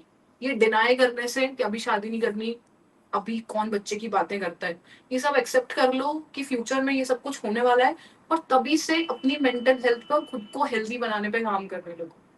जो भी होता है सेल्फ लव की जर्नी होती है, खुद में खुश रहने की जर्नी होती है, क्योंकि जब तक आप, मुझे तो ये समझ में आया क्योंकि बहुत टाइम तक अभी भी शायद मैं सीख ही रही हूँ कि हम खुद से नहीं करते भाई प्यार, हम दूसरों में ढूंढते रहते हैं, परेशान होते रहते हैं, चाहे वो कोई भी हो। और मतलब मेरे तो मिस्टर हस्बैंड भी यहाँ बैठे हैं, बट सीरियसली आपको माँ बाप में नहीं मिलेगा, आप पति में ढूंढोगे, पति में नहीं मिलेगा फिर कहीं और ढूंढने लगोगे, तो ये एंडलेस जर्नी है, ढूंढते ही रहोगे। तो इससे बेहतर है कि एट द एज ऑफ 20, 19, 18 आप सबसे पहले ये सब सीखना शुरू कर दो, फिर आराम से करो ना यार बच्चा पैदा, वो भी खुश रहेगा, आप भी खुश रहोगे। नहीं तो आप पति पत्नी लड़ते रहोगे फ्रस्ट्रेशन में। जो क्या सीखना शुरू करो? सेल्फ लव सीखना शुरू कर दो। एक बार ये चेक कर लो कि सच में आपकी मेंटल हेल्थ तो सच में ठीक है ना। हमें नहीं पता होता, हम सारे ब्लड टेस्ट और ये टेस्ट कराते हैं, बट कोई इसमें बहुत बुरी बात नहीं है कि आप मिल लो किसी थेरेपिस्ट से, आपको थोड़े भी कुछ अपने ट्रेट्स दिख रहे हैं कि आपको लग रहा है कि आपको बहुत ही गुस्सा आता है, अननेसेसरी आप गाली देते हो, या आपको कुछ और प्रॉब्लम्स हैं, आपकी पर्सनैलिटी कुछ टाइम कुछ और होती है, कुछ टाइम कुछ और होती है, या फिर आपको बहुत ज्यादा अटैचमेंट इश्यूज हैं, 4 दिन आप किसी से बात करते हो एकदम वो आपको इग्नोर करने लग जाएगा, आप पैनिक होने लग जाते हो, अरे भाई मैंने तो उसको इतना टाइम दिया। बहुत सारी छोटी छोटी चीजें होती हैं जो बहुत बड़ी बन जाती हैं बाद में जाके। तो अगर अगर मुझे मतलब मैं खुद को बहुत अभी भी प्रिविलेज मानती हूँ कि शायद मुझे बहुत धीरे धीरे सब पता चलना शुरू हो गया, बट अगर सोचो मुझे 19-20 साल में ये सब कुछ पता चल जाता और तब मैं काम करती, तो आज मैं मतलब हाँ तो सही है ना, जैसे आपने जान लिया, अब आप बताओगे तो 19-20 वाले भी पॉडकास्ट देख रहे होंगे ना, they will get to know कि हाँ भाई ये चीज इंपॉर्टेंट है, important they will work on it, right? So that is the main aim only, no, to share your story so that people can see like, okay, this is how she did it, so maybe this is how you can understand life also yourself.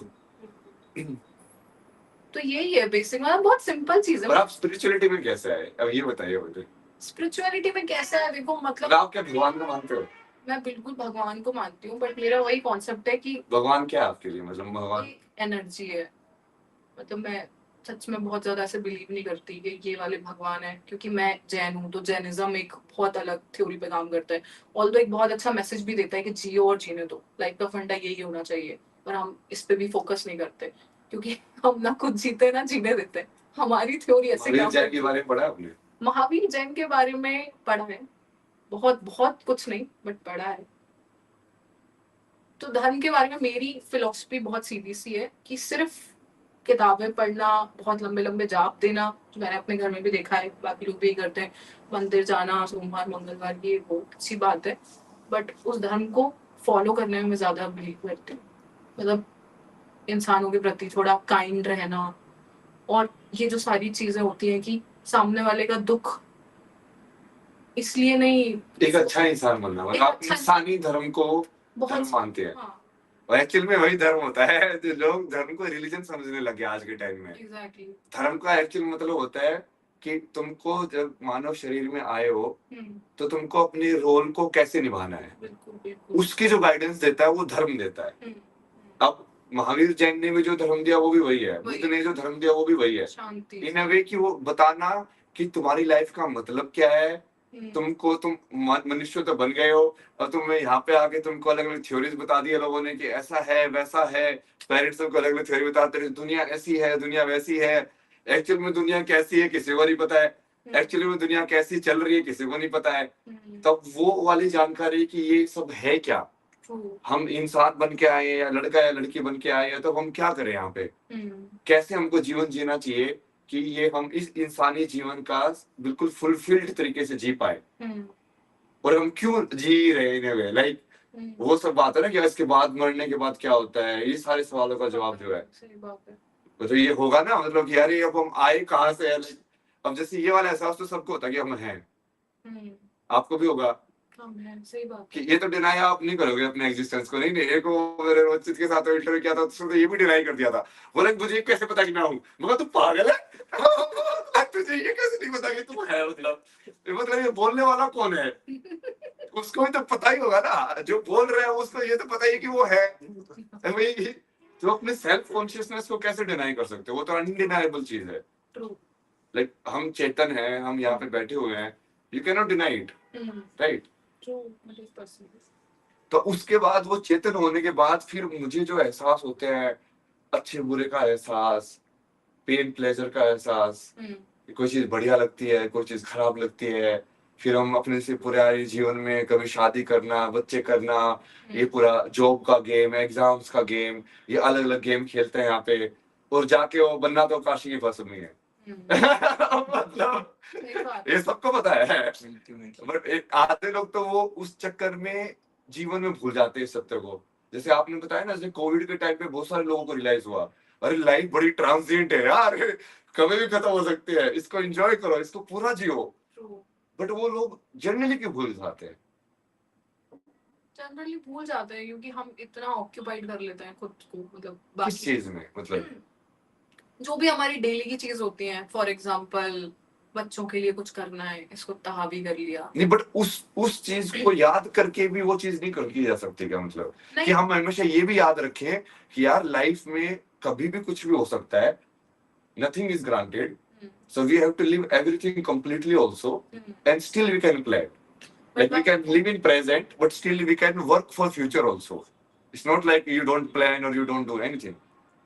But यही तो problem है ना, यही तो मैं आपको बोल रही हूँ कि हम, मुझे नहीं पता हमारा ह्यूमन बॉडी कैसे बना है या कैसे डिजाइन हुआ है कि हमें रिमाइंडर्स की बहुत जरूरत पड़ती है।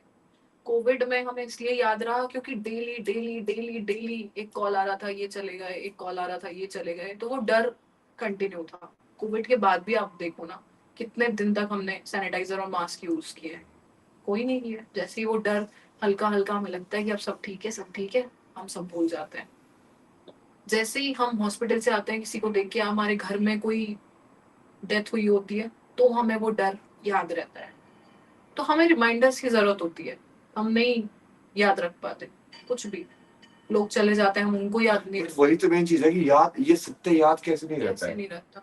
एग्जैक्टली पता नहीं है कैसे याद नहीं रहता, क्योंकि हम मे भी शायद खुद ही भ्रम में रहना ज्यादा खुशी देता है, सत्य में रहना हमें ज्यादा कॉन्शियस कर देता है, तो प्रोबेबली हमें वो अच्छा नहीं लगता, हमें लगता है कि हम कोई अलग जोन में जा रहे हैं, तो मतलब अच्छा लगता है लोगों So को भ्रम में in a way, मैं जिसको जैसे देखता हूँ ना कि वो ऐसा है कि तुम अपने प्रेजेंट को रहना। जो है तुम उसको एक्सेप्ट नहीं करते हो पूरा.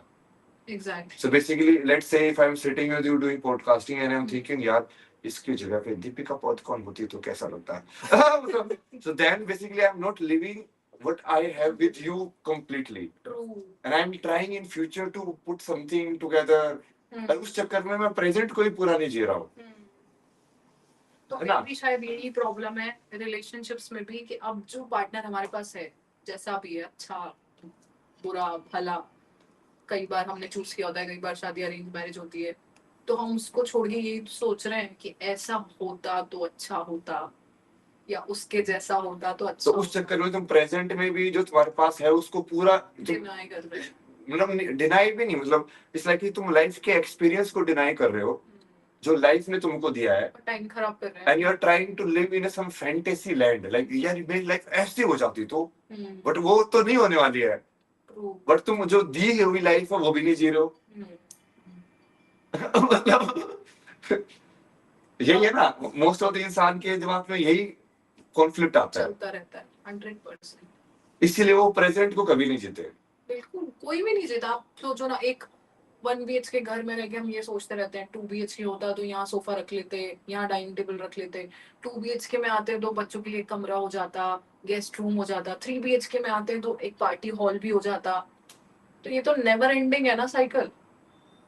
बट ये लोगों को समझ में कैसे नहीं आता है? मेरे को समझ में आता है ये नेवर एंडिंग साइकिल है. मैंने कितने बार लोगों को बताया कि थॉट लूप में चलता है, बट और वो थॉट हमेशा जो कार्विंग जो पैटर्न है ना वो तुमको लूप में घुमाते रहते हैं. समझ में आता ही है, जैसे अभी हम बात कर रहे हैं तो इन सबको समझ में आ रहा होगा, ये सब आ रहा है तुम लोगों को समझ में? बताओ. अगले 2 घंटे के लिए बहुत वैसे होने वाले हैं, like conscious. Power of now समझ में आ रहा है तुम्हें कि लाइफ में जो भी चीज तुमको मिल रही है बेसिकली उसको पूरा जीना चाहिए, क्योंकि हो सकता है कि अगले मोमेंट में वो भी ना हो. इसका ना मैंने ये लाइफ में मैंने वैसे फील किया था कि जैसे वो जो जुना अखाड़े वाले साहब भी शायद मिले होंगे ना, वो सोमेश्वर जी जो थे, जिसमें उनके साथ रहता था, तो वो है ना, मेरे को पसंद थे घाट वाला एरिया जो शांति वाला. अब वो जो है वो सारे दिन रूम के अंदर रहते थे, और उनकी जो हेल्थ एज भी है वो काफी हो चुकी है. अब उनको पसंद था कि बाजार में घूमे. मैं उनको बार बार बोलता था कि नहीं यार बाजार में घूमने नहीं जाएंगे, मतलब मेरे को पसंद है भीड़ भाड़ कर, मैं तो घाट के ऊपर बैठना गंगा जी के पास, मेरे को वहां पे मजा आता है. अब फिर बाद में मेरे को समझ में आया कि इस इंसान के लिए शोर भी शोर नहीं है, क्योंकि उसको ये लग रहा है कि कल को ये शोर भी नहीं रहेगा.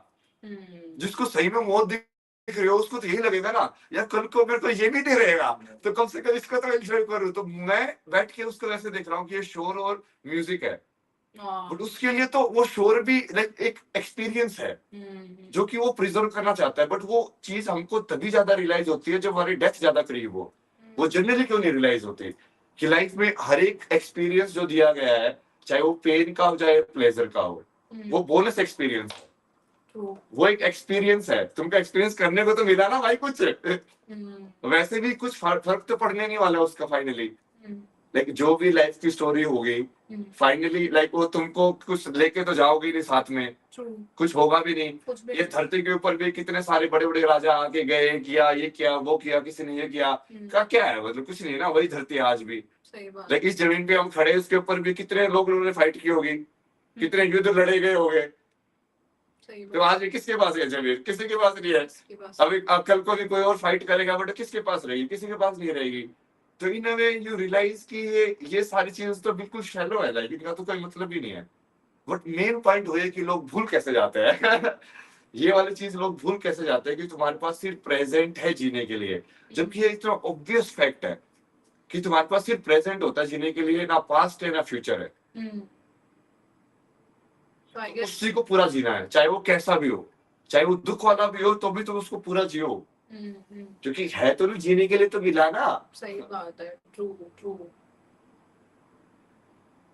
मतलब मॉरल ऑफ द स्टोरी यही है कि रिमाइंडर्स का इंतजार मत करो, या उस दिन का जब तुम्हें को ये बताए कि ये डिसीज हो गया। मतलब मेरे को बार बार एपिसोड करने पड़े, बार बार पॉडकास्ट करके मैं वही चीज तुमको समझा रहा हूँ, बार बार करके तुमको वही चीज पॉइंट आउट करूँ, वो मत करो ना। कितनी बार हम तो इसी चीज को डिस्कस करते रहते हैं बार बार, पावर ऑफ नाउ, प्रेजेंट, क्योंकि स्पिरिचुअलिटी तो यही है, प्रेजेंट में रहना। प्रेजेंट में रह के ही लाइफ पूरी जी जा सकती है। जैसे मैं जब इस जयपुर के अंदर ही ना जेके लक्ष्मीपति यूनिवर्सिटी है, तो जब आपने जो वो सीरीज देखी थी ना, थॉट सीरीज मैंने दिखाई थी, उसी टाइम के आसपास मेरे को यहाँ पे गेस्ट लेक्चर लेने के लिए बुलाया था उन्होंने, यूआई यूएक्स के ऊपर। अच्छा। तो मैं वो जो फर्स्ट, वो मैं जो पढ़ा रहा था क्लास में सेकंड ईयर वाली थी, फिर मैं वो फर्स्ट ईयर वाले कोई तो प्रेजेंटेशन कर रहे थे, तो उसको देखने के लिए गया। तो मेरे से पूछते हो कि सर मैं चाहता हूँ कि मैं ये भी सीख लूं, मैं वो भी सीख लूं, ऐसा भी कर लूं, वैसा भी कर लूं, आप बताइए बेस्ट तरीका क्या है। मैं बेस्ट तरीका है कि ये तू अभी जो सीख रहा है ना उसको पूरी तरीके से सीख ले, ताकि उसको अंतर को रिविजन ना करना पड़े। तो बाकी क्या सीखेगा क्या नहीं सीखेगा वो भूल जा। अभी जो तू बेसिक सीख रहा है उसको यदि तूने बढ़िया से सीख लिया, तब तू नेक्स्ट स्टेप बढ़िया तरीके से पहुंच पाएगा। बट उसको वो सजेशन अच्छा नहीं लगा, वो चूंकि वो जनरली चाहता था कि वो थर्ड ईयर वाले ऐप बनाना सीख ले अभी के अभी, है ना। उसको फंडामेंटल्स में कि सिमेट्री क्या होती है, हार्मनी क्या होती है, वो सिखा रहे हैं डिजाइन के अंदर। बट उसको उसमें इंटरेस्ट नहीं है, उसका ऐप बनाने में इंटरेस्ट है। मैं उसको वही बोला कि तू जो अभी जो एक्सपीरियंस कर रहा है ना, यदि उसको तू पूरी तरीके से एक्सपीरियंस करके पूरी तरीके से नहीं जिएगा, तो तू बाद के जो एक्सपीरियंस, अगेन वही चीज होगी ना, वो फ्यूचर में प्लान कर रहा है, क्योंकि वो प्रेजेंट उसको अच्छा नहीं लग रहा है। बिल्कुल 100%। तो यही मेन चीज में अटकता है इंसान। और जब वो फ्यूचर मान लो उससे भी खराब हो गया, तो वो उस पास्ट को मिस करता है फिर। वो तो सोचता है फ्यूचर बेटर होगा, कई बार खराब जो है वो भी चला जाता है। कि मान लो तुम्हारे पास अभी 1 लाख रुपए है, तुम चाहते हो कि 2 लाख की सैलरी हो जाए, बट वो 1 लाख की सैलरी से 50,000 सैलरी भी तो हो सकती है। सही बात है। जब वो 50,000 रही तो मिस करते यार 1 लाख ही बढ़िया थी। बट वो तुमको तब क्यों नहीं रियलाइज हुआ है कि 1 लाख भी बहुत है। बिल्कुल। तो ये इंसान ये नहीं इसी समझता है। चक्कर में, इसी मेंटल उसमें जो परेशान। प्रेजेंट में जो है उसको पूरी तरीके से यूज नहीं करता है, कि यार प्रेजेंट में मेरे पास इतने रिसोर्सेज हैं, ये सब चीजें हैं, मैं इसको तो पूरा जी लूं। कि यदि मेरे पास सिर्फ चाय पीने के लिए है, तो मैं चाय को भी पूरी तरीके से टेस्ट करके जियो कि ये आखिरी चाय है मेरी, सही बात। क्योंकि हो भी सकती है आखिरी चाय। इसलिए लोग रिग्रेट में जीते हैं, क्योंकि वो अपनी दुनिया में व्यस्त रहते हैं। फिर मान लो किसी के साथ कुछ हो जाए, फिर रिग्रेट में होते हैं, यार उसके साथ आखिरी बार बात ऐसे हुई, ये आखिरी बार मिल लेते तो ये होता। अरे यार वो मिल लेते ये होता मतलब क्या है। सही बात है। ये सब तो हाइपोथेसिस है ना, मतलब क्योंकि वो तो किसी के साथ कभी भी हो सकता है। अभी भी मेरे साथ भी हो सकता है, आपके साथ भी हो सकता है, किसी के साथ भी हो सकता है, राइट। तो आखिरी बार तुम उस चीज को रखी क्यों रहे हो, कोई भी चीज को अपने दिल में छुपा के रखी क्यों रहे हो कि तुम बाद में बताओगे। सही बात है। जब तुम्हारे पास प्रेजेंट ही है जीने के लिए, फिर बाद में नहीं बता पाओगे, फिर क्या करोगे। तुम्हारे पास गारंटी है क्या तुम इतने साल जियोगे या इतने टाइम में जियोगे। ये बिल्कुल वैसे ही है जैसे ना बहुत लोगों से जब आप पूछते हैं कि मुझे एक सुपर पावर, अगर आपको एक सुपर पावर मिले तो आप क्या चाहोगे उस पावर में। तो बहुत बारी मैंने देखा है कि लोग ये जवाब देते हैं, उसमें लिखते हैं कि मैं लोगों के दिमाग पढ़ना चाहता हूँ, मतलब मुझे पता चल जाए कि इनके दिमाग में क्या चल रहा है। तो एक किसी ने बहुत बढ़िया आंसर दिया था, महाकुंभ में किसी साधु ने आंसर दिया था कि जिस दिन तुम्हें ये और पता चलने लग गया ना, जिंदगी और कठिन हो जाएगी। बिल्कुल कठिन हो जाएगी। क्योंकि तुम क्या होता है कि तुमको सामने वाला दिखता है कि वो क्या है, बट वो तुमको बात अलग कर रहा है, और तुमको प्रिटेंड करना पड़ता है कि वो बात है वो सही है, जबकि तुमको पता ही वो झूठ बोल रहा है।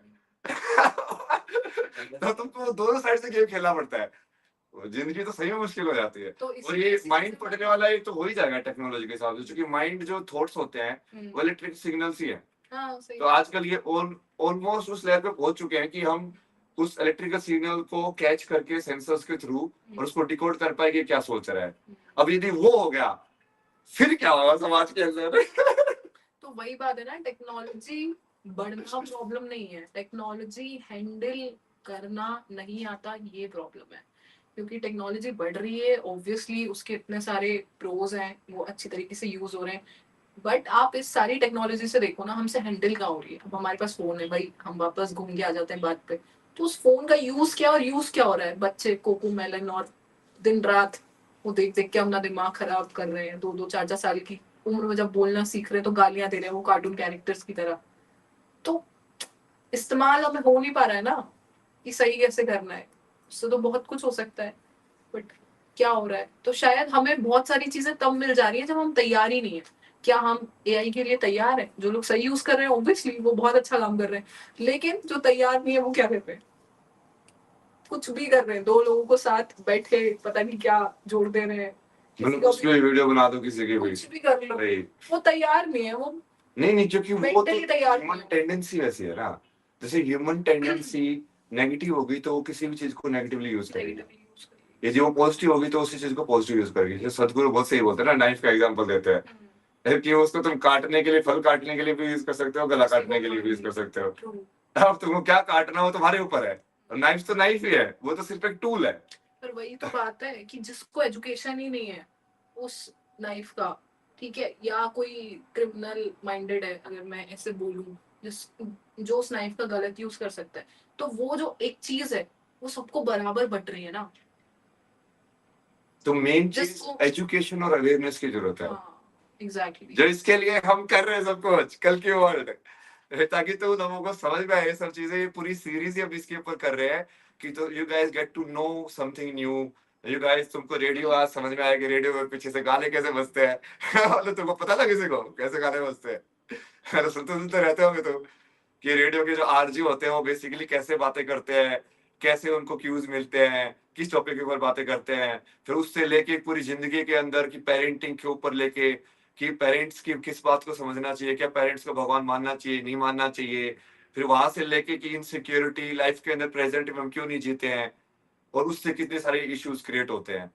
तो ये सब चीजें एजुकेशन के हिसाब से कर रहे हैं, तो होपफुली ये किसी न किसी बच्चों को जो यंग है वो सुनेंगे तो true, it might create some impact who knows. अपने पास अपना कर्म करने का है, बिल्कुल सो बिल्कुल। We are doing our karma. और अगर 1000 में से 500 लोगों की लाइफ में भी छोटा सा चेंज आता है तो हमारे लिए तो आई गेस। ट्रू। अभी कमेंट देखे थे, भगवान की सबसे अच्छी देन है कि आप हमें मिले, थैंक्स। अरे यार मेरी तारीफ करना बंद करो, तो सब लोग हमेशा मेरी तारीफ करते रहते हो। टॉपिक पे बात करो शरीर में पंच इंद्रिया होती है। अभी इनसे आपको कोई सवाल है तो बता दो, नहीं तो इनके भाई फाइनली मुझे वो स्पिरिचुअलिटी के बारे में पूछना है, क्योंकि ये जैसे कुंभ में गई, जैसे आपको लाइफ में कुछ स्पिरिचुअल एक्सपीरियंसेस हुए हैं क्या? हुए हैं बहुत बार। जैसे जैसे मतलब ऐसा नहीं मैंने कोई जादू देख लिया है या आ, आत्मा को ऐसे जाते हुए देख लिया है, बट जादू नहीं देखा आपने? जादू देखा महाकुंभ नहीं। में आप इतने साधु संत थे, जादू नहीं दिखाया किसी ने? नहीं, वो तो मैजिशियंस भी कर लेते हैं ना वो वाला जादू, दिमाग पढ़ना और बहुत सारी चीजें, माइंड रीडर्स भी कर लेते हैं।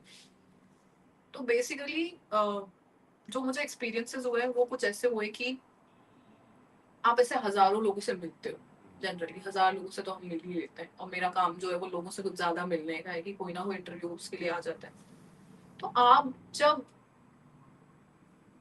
उनसे मिलते हो, अपना काम करते हो, चले जाते हो, बट कुछ ऐसे चुनिंदा लोग होते हैं जिनसे मिलके या तो आपको 2-3 दिन तक ऐसा फील होता है कि आपके साथ क्या ही हो गया, या कोई सडन चेंज आता है, सब कुछ अच्छा होने लगता है, या एक बहुत पॉजिटिव एनर्जी आ जाती है आपके अंदर।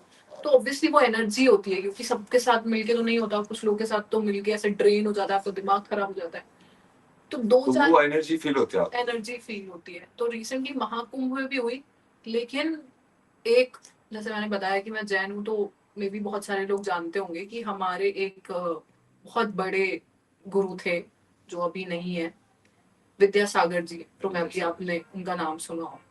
तो एक चीज मैं वो बहुत मानती हूँ, मतलब मुझे यहाँ पे थोड़ी हिपोक्रेसी नहीं दिखती है कि एटलीस्ट अगर उन्होंने दुनिया, संसार, घर परिवार छोड़ दिया तो वो उस चीज को फॉलो करते हैं। वो कभी गाड़ी में नहीं बैठते, वो कपड़े नहीं पहनते, वो पैरों में चप्पल नहीं पहनते, वो दवाई नहीं खाते, कुछ भी। सोते हैं तो वो एक ऐसे पलंग पे सोते हैं जिसपे कोई बिस्तर नहीं है, सिर्फ चटाई का यूज करते हैं।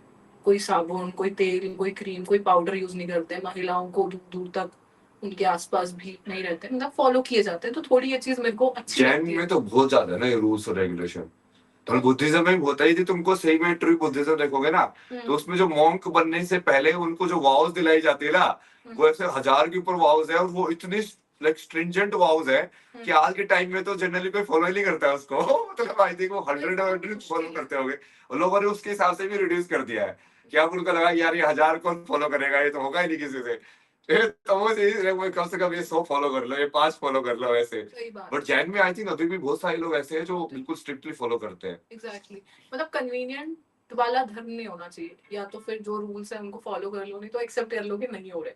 तो मुझे लगता है कि यहाँ से मेरे को थोड़ा कन्विंस होने का मौका मिलता है कि नहीं नहीं अभी ये लोग कर रहे हैं, और ये लोग फिर ऐसे हिपोक्रेसी नहीं दिखाते कि कुछ हुआ तो गाड़ी में बैठ गए या किसी बड़ी रेंज रोवर या किसी बड़ी गाड़ी में बैठ के कहीं आ रहे हैं, सब कुछ भी नहीं। तो यदि मैं कहीं कर रेंज रोवर में बैठ गया तो मुझे हिपोक्रेट बोलोगे? नहीं, क्योंकि आप ट्रू हो ना, आप जो वो दिखा रहे हो ना, आप जो खा रहे हो वो लाइव करके दिखा रहे हो, आप ऐसे थोड़ा ना बोल रहे हो कि अभी कुछ और हो वैसे कुछ और रहते नहीं, हो। जो कि मेरे हिसाब से तो स्पिरिचुअलिटी वो है ना कि वो किसी भी चीज को ना होना कुछ भी, टू बी नोबडी।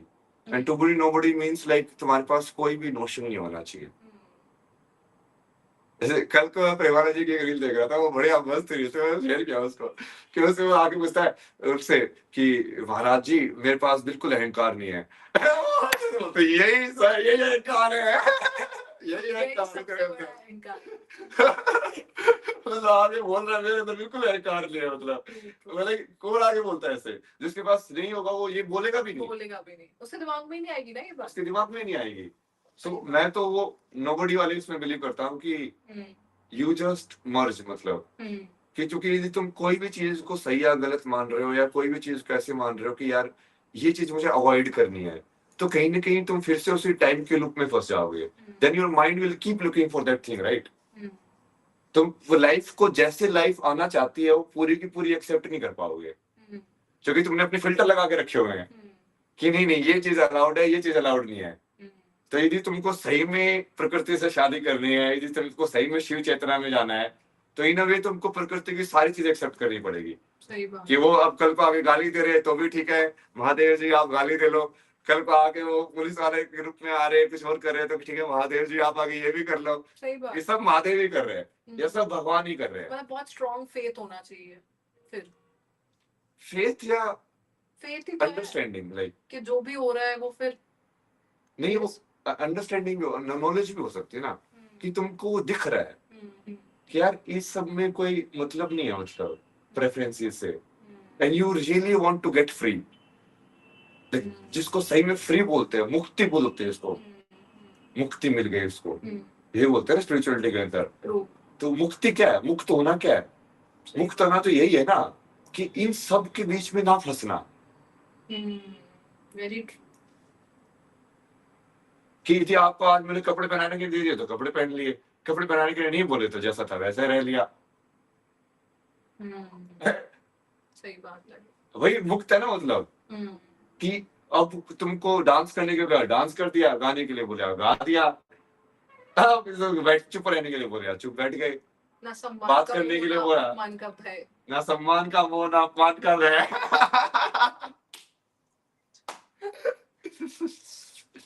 तो अभी आप जैसे क्या आप अब इसके बाद जैसे आपकी स्पिरिचुअलिटी कुंभ के बाद क्या कुछ बदली है? आप उससे पहले क्या समझते थे भगवान के बारे में और उसके बाद अब क्या समझते हैं? और आप फ्यूचर में लाइक उसका क्या रोल समझते हैं अपनी लाइफ में?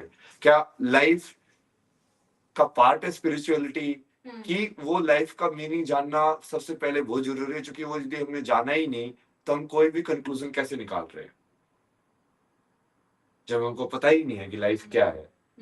तो हम उस लाइफ के बेसिकली हमको गेम ही नहीं पता है कि कौन सा गेम हम खेल रहे हैं, तो उस गेम के अंदर जाके हीरो बनना है कि विलेन बनना, वो तो पूरा यूजलेस ही है। सही बात है।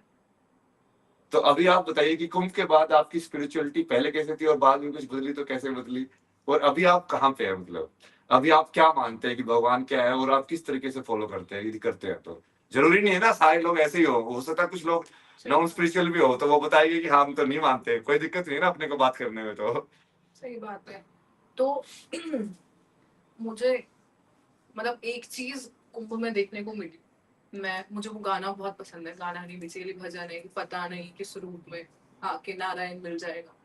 ठीक है, तो मैं बहुत ज्यादा बिलीव करती हूँ इस बात पे कि जरूरी नहीं है कि मंदिर जाके भगवान को ही पूजा जाए तभी जाके उनकी सेवा है, क्योंकि हो सकता है कि सच में नारायण किसी भी रूप में मिल जाए, कोई हेल्प मांगने आ जाए बहुत सच्चे दिल से। और कभी कभी आप में, मुझे नहीं पता सबके साथ होता है या नहीं, बट कभी कभी आपको वो सेंस पता लग जाता है कि कौन जेन्युइन हेल्प मांग रहा है और कौन चार लोगों से जाके सेम हेल्प मांग रहे हैं, क्योंकि हर तरह के लोग हैं ना आजकल समाज में, हम देखते हैं कि मांगने वाले भी हर तरह के होते हैं। तो कुंभ में मेरे साथ ऐसी चीजें हुई, मतलब मैं बताना चाहूंगी आपको कि जैसे नारायण को मैं बहुत मानती हूँ, फॉर एग्जाम्पल गुरुवार को हो सकता है कि ये मेरे मानने के बाद हुआ, या ऐसा मैं मानती हूँ इसलिए मेरे साथ हो रहा है, मुझे नहीं पता, बट अच्छा है जो भी हो रहा है, कि मुझे लगता है कि सारे अच्छे काम मेरे साथ गुरुवार को होता है। 3 नंबर बड़ी मेरी सारी चीजें स्पेशल चीजें, 3 तारीख, 3 3 3 3 तारीख। मैं तो 3 3 ही हूँ। हाँ, इसलिए मैं, मुझे ये भी लगा कि इसलिए मैं आपसे मिली, शायद 2 कनेक्शन के महादेव में काफी बिलीव है। तो कुंभ में भी ऐसा हुआ कि मैं रैंडमली घूम रही हूँ, ठीक है, इतने लोग वहां पे मांगने वाले भी बहुत थे, इतने सारे लोग मांग रहे हैं, पर रेंडमली कोई आया जो कहीं नहीं दिख रहा था इससे पहले, येलो कपड़े पहने, और उसने मांगा भी क्या, कुछ नहीं मांगा, आप मुझे 1 किलो चने की दाल दिला दो। और उस दिन गुरुवार था, ठीक है, गुरुवार को ऐसे मैं बड़ा मानती हूँ कि येलो चीजें, येलो कपड़े पहनो।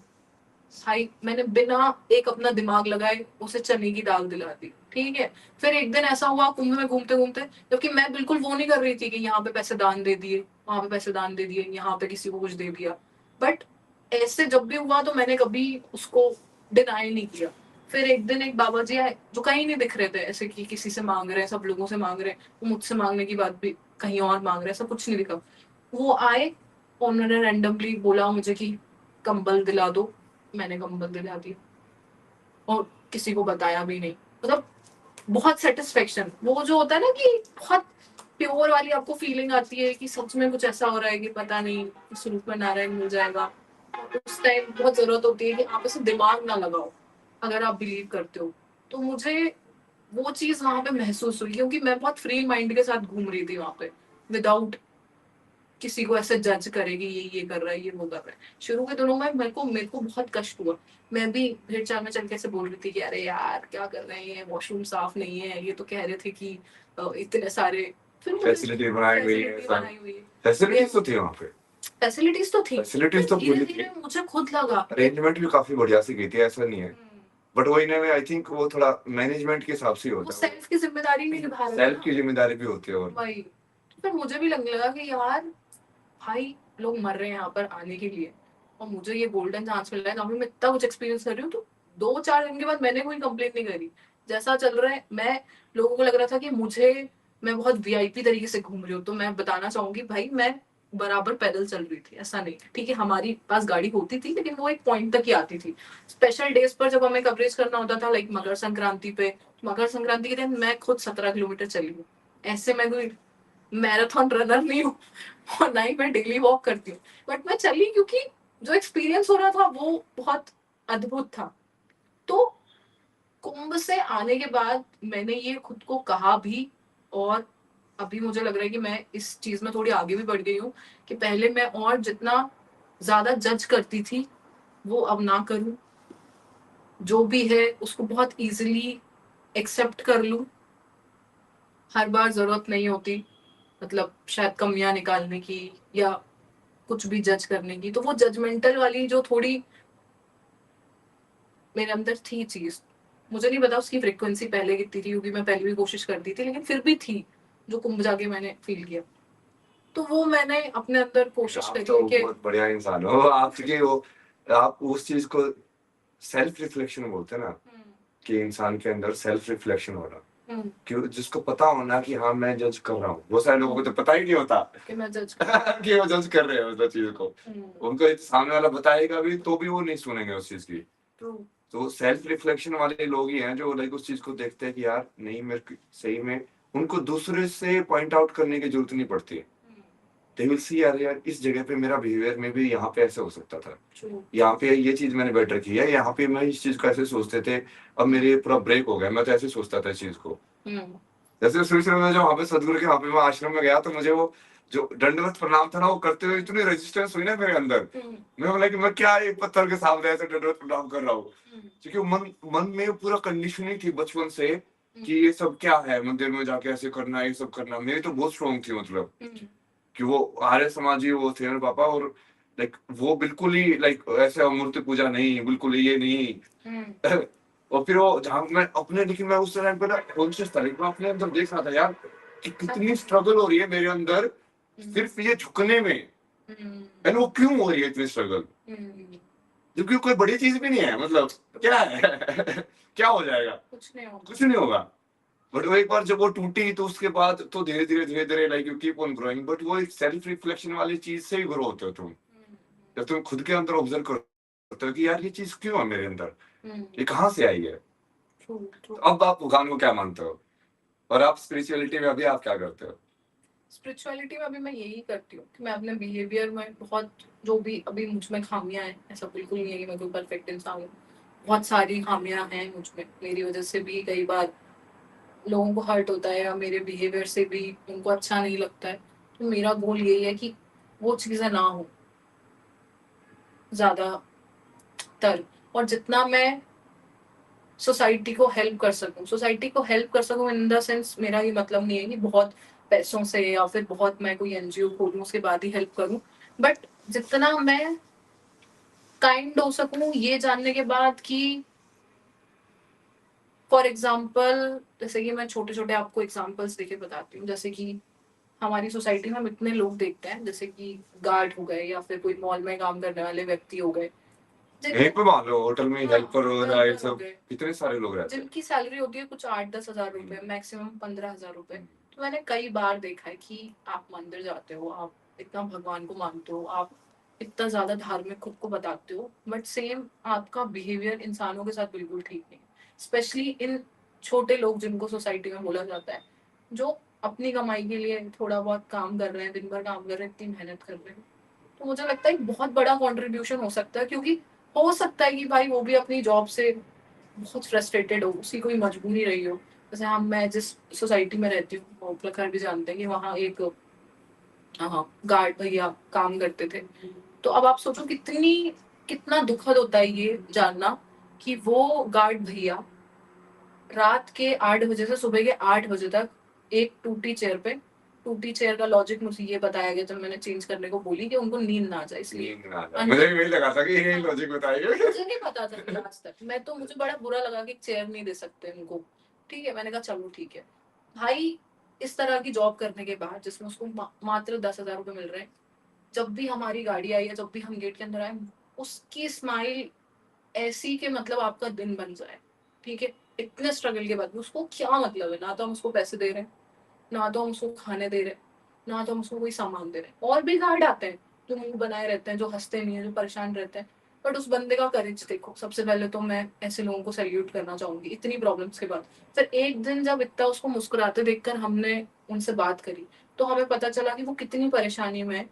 फिर भी वो मुस्कुरा के ही बता रहे हैं कि उनकी कोई कजिन मौसी की बेटी एम्स भोपाल में बहुत टाइम से किसी डिसीज की वजह से एडमिट है, और अब फाइनली वो बहुत सीरियस है, और वो बहुत ज्यादा परेशान है कि कुछ हो गया तो कैसे सारी चीजों का इंतजाम हुआ। उनके पास पैसे ही नहीं है, सब कुछ लग चुके हैं, मतलब उनका अंतिम संस्कार करने की। ठीक है, दूसरे दिन ही सुबह पता चलता है कि वो नहीं रही, क्योंकि भैया दिखे नहीं, तो हमने फोन करके पूछा। ठीक है, उस इंसान ने सोसाइटी में जो भी था उससे अपनी एडवांस सैलरी मांगी, उसने नहीं दी गई। उसने पहले बताया कि मुझे जरूरत है, तो चंदा करने में किसी ने कोई कंट्रीब्यूशन नहीं दिया खास। जितना कंट्रीब्यूशन हम देते हैं ना गणेश जी में, दुर्गा जी में, बुरी बात नहीं है, मैं कह रही हूँ करो आप, अच्छी बात है, फेस्टिवल्स भी सेलिब्रेट होने चाहिए। फिर हमने उनको जितना हेल्प कर सकते थे उनको हेल्प किया। बट पूरी मॉरल ऑफ द स्टोरी यही है कि आप एक बार सोच के देखो कि क्या धर्म सिर्फ मंदिर जाना, या क्या नहीं नहीं, इसमें बेसिकली एक चीज है ना, क्या मंदिर के अंदर भगवान है, मंदिर के बाहर क्या है इंसान नहीं नहीं, मंदिर के बाहर भगवान है कि नहीं है? बिल्कुल है, किसी भी रूप में। यदि इंसान उसमें वो ठीक है, वहां पे उस जगह पे यदि बैठे हुए तो बाहर भी तो भगवान ही बैठे हुए हैं। तो वही पता नहीं वो तो हर जगह है ना वहाँ की अंदर। तुम्हारी टेस्टिंग हो रही है किस रूप। अगर तुम भगवान को मानते हो तो यही टेस्ट है तुम्हारा, कि तुम एज अ ह्यूमन कितना तुम्हारा ब्रेन डेवलप कर पाया है, या तुम कितने। तो आप बेसिकली स्पिरिचुअलिटी को उसी तरीके से देखते हैं कि एक बिल्कुल अच्छा इंसान होना, एक बिल्कुल दूसरे की मदद करना। एक दूसरे की मदद करना, लोगों से बहुत काइंडनेस के साथ पेश आना, लोगों का पोस्ट देख के उनके साथ काइंड नहीं होना कि कोई मंत्री जी हैं तो वाह वाह वाह, और कोई छोटा आ जाता है पानी ला, ये कभी स्पिरिचुअलिटी नहीं हो सकती। फॉर एग्जाम्पल अभी एक बहुत अच्छी बात मुझे याद आ गई, अभी एक शो पे बड़ी कंट्रोवर्सी हुई है, आपको भी पता होगा, इंडिया बहुत, हाँ, इस पे इसलिए बात करना चाहती हूँ क्योंकि जो मैंने कमेंट किया था उस पोस्ट पे, वो मैं बताना चाहती हूँ कि जो रणवीर अलाहाबादिया हैं जिनको लेकर लाइक बहुत ज्यादा मेस्ड अप हुआ, ठीक है, तब ये होगा ना, इसका आप जो मूवी बोलोगे ना, निकाल के ना रील्स बन जाएगी, देखो भाई कुछ कुछ उदाहरण, बाबा जी ने रणवीर अलाहाबादिया के बारे में ये बोला। बाबा जी, जो कि वो नाम तो मेरा नहीं है, जो कि वो हिट हो जाएगा उसकी वजह से, क्या बाबा जी ने कुछ बोला, जो कि मैंने उस चीज के बारे में जनरली सिर्फ सुशांत सिन्हा के इंटरव्यू में बोला, उसके अलावा कभी नहीं बोला, क्योंकि मैं फोकस ही नहीं करता, ये मतलब जो इरेलीवेंट जैसा लगता है मुझे वो, लाइक नहीं, वो मेरे को एग्जाम्पल बहुत अच्छा याद आया कि उन्होंने जो भी किया, मैं तो ये कहती हूँ सेम वही बात हम कर रहे हैं कि या तो आप जो हो वो एक्सेप्ट कर लो, या आप कुछ और बनने की एक्टिंग मत। अब मुझे सबसे जो बुरा उस पूरे वाक्य में लगा कि रणवीर अलाहाबादिया जो है, हम दोनों खुद बड़े ज्यादा पॉडकास्ट देखते हैं, मैं भी बहुत देखता था, मैं भी बहुत देखा, बट वो जो खुद को पोर्ट्रे करता है हमेशा से कि वो बहुत स्पिरिचुअल इंसान है, वो अवेकन ह्यूमन है, उसने बहुत कुछ लाइफ में सीख लिया है, लेकिन स्पिरिचुअलिटी का मतलब क्या है कि आपका कॉन्शियसनेस हमेशा काम करता है, आप गलती से भी, स्पिरिचुअलिटी का मतलब भी तो यही है कि आप सोच समझ के बोलते हो, आप सोच समझ के चीजें करते हो। आप इतने बड़े स्टेज शो पे जाके अगर ऐसी बात बोल रहे हो, ठीक है, गाली बहुत लोग देते हैं, पूरी दुनिया देता है, पर आपका कॉन्शियस कहाँ गया फिर? तो फिर आप कैसे बोल सकते हो कि आपने बहुत लंबी स्पिरिचुअल जर्नी तय करी? मुझे बस उस बात से बहुत लाइक ऑफेंडेड मैंने फील किया, मैंने, और सेम मैंने जो बोला अभी, सेम मैंने उनके ही पोस्ट पे कमेंट भी किया था कि आप स्पिरिचुअल नहीं हो तो प्लीज एक्सेप्ट इट, अननेसेसरी।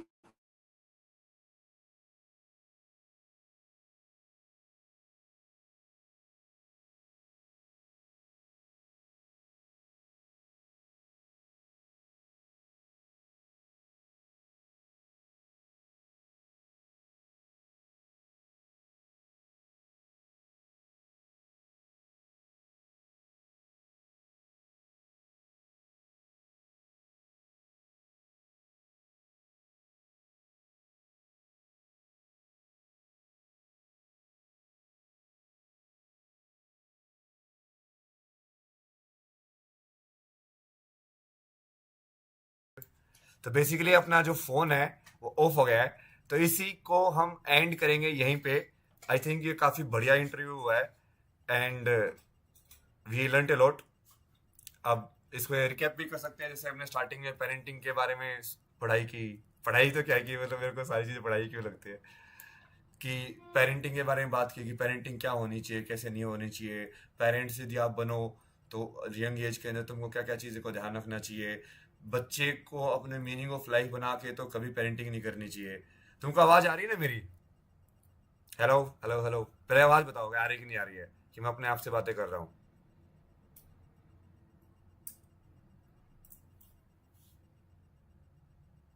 अरे वो फोन फोन से शूट कर रहे थे ना हम, ऑडियो और वीडियो दोनों फोन से आ रही थी, तो बेसिकली वो फोन ही स्विच ऑफ हो गया। अब आईफोन के अंदर चूंकि वो जैक के अंदर वो लगा के रखा हुआ था, तो चार्जर भी नहीं लगा सकते थे उस टाइम पे।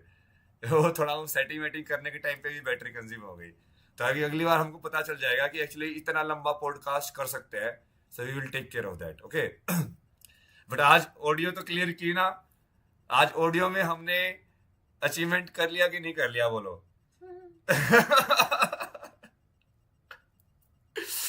ब्लैक स्क्रीन है सर जी, स्क्रीन तो आ जाएगी, स्क्रीन को लाने में तो इतनी दिक्कत नहीं होती है। स्क्रीन में तो हम बहुत सारी चीजें कर सकते हैं। एग्जैक्टली 12 बजे बंद हुआ, देखो। ठीक है, इसी के साथ एंड भी कर देते हैं, जो कि काफी लंबा हो भी गया वैसे भी। ठीक है, तो अभी मैं तुम्हारे लिए कुछ चला दूं, चैंटिंग सुनोगे? हाँ मेरे पागल लोगों। पागल बाबा के पीछे पागल लोगों। मेरी तरफ से टाटा, बाय बाय, हर हर महादेव। हाँ इसमें बोलो ना, वो बेसिकली इसका वाला माइक यूज हो रहा है, अच्छा, लैपटॉप वाला। अच्छा, अच्छा। तो ये यहाँ पे आके पास में बोलोगे तो वो अपने आप बोल जाएगा। थैंक यू सो मच हमें सुनने के लिए। आई होप कुछ वैल्यूएबल हम आप तक पहुंचा पाए हूं, और हर हर महादेव, ऐसी कोशिश करेंगे कि अच्छा कंटेंट आप तक पहुंचाएं। थैंक यू सो मच, धन्यवाद। ठीक है,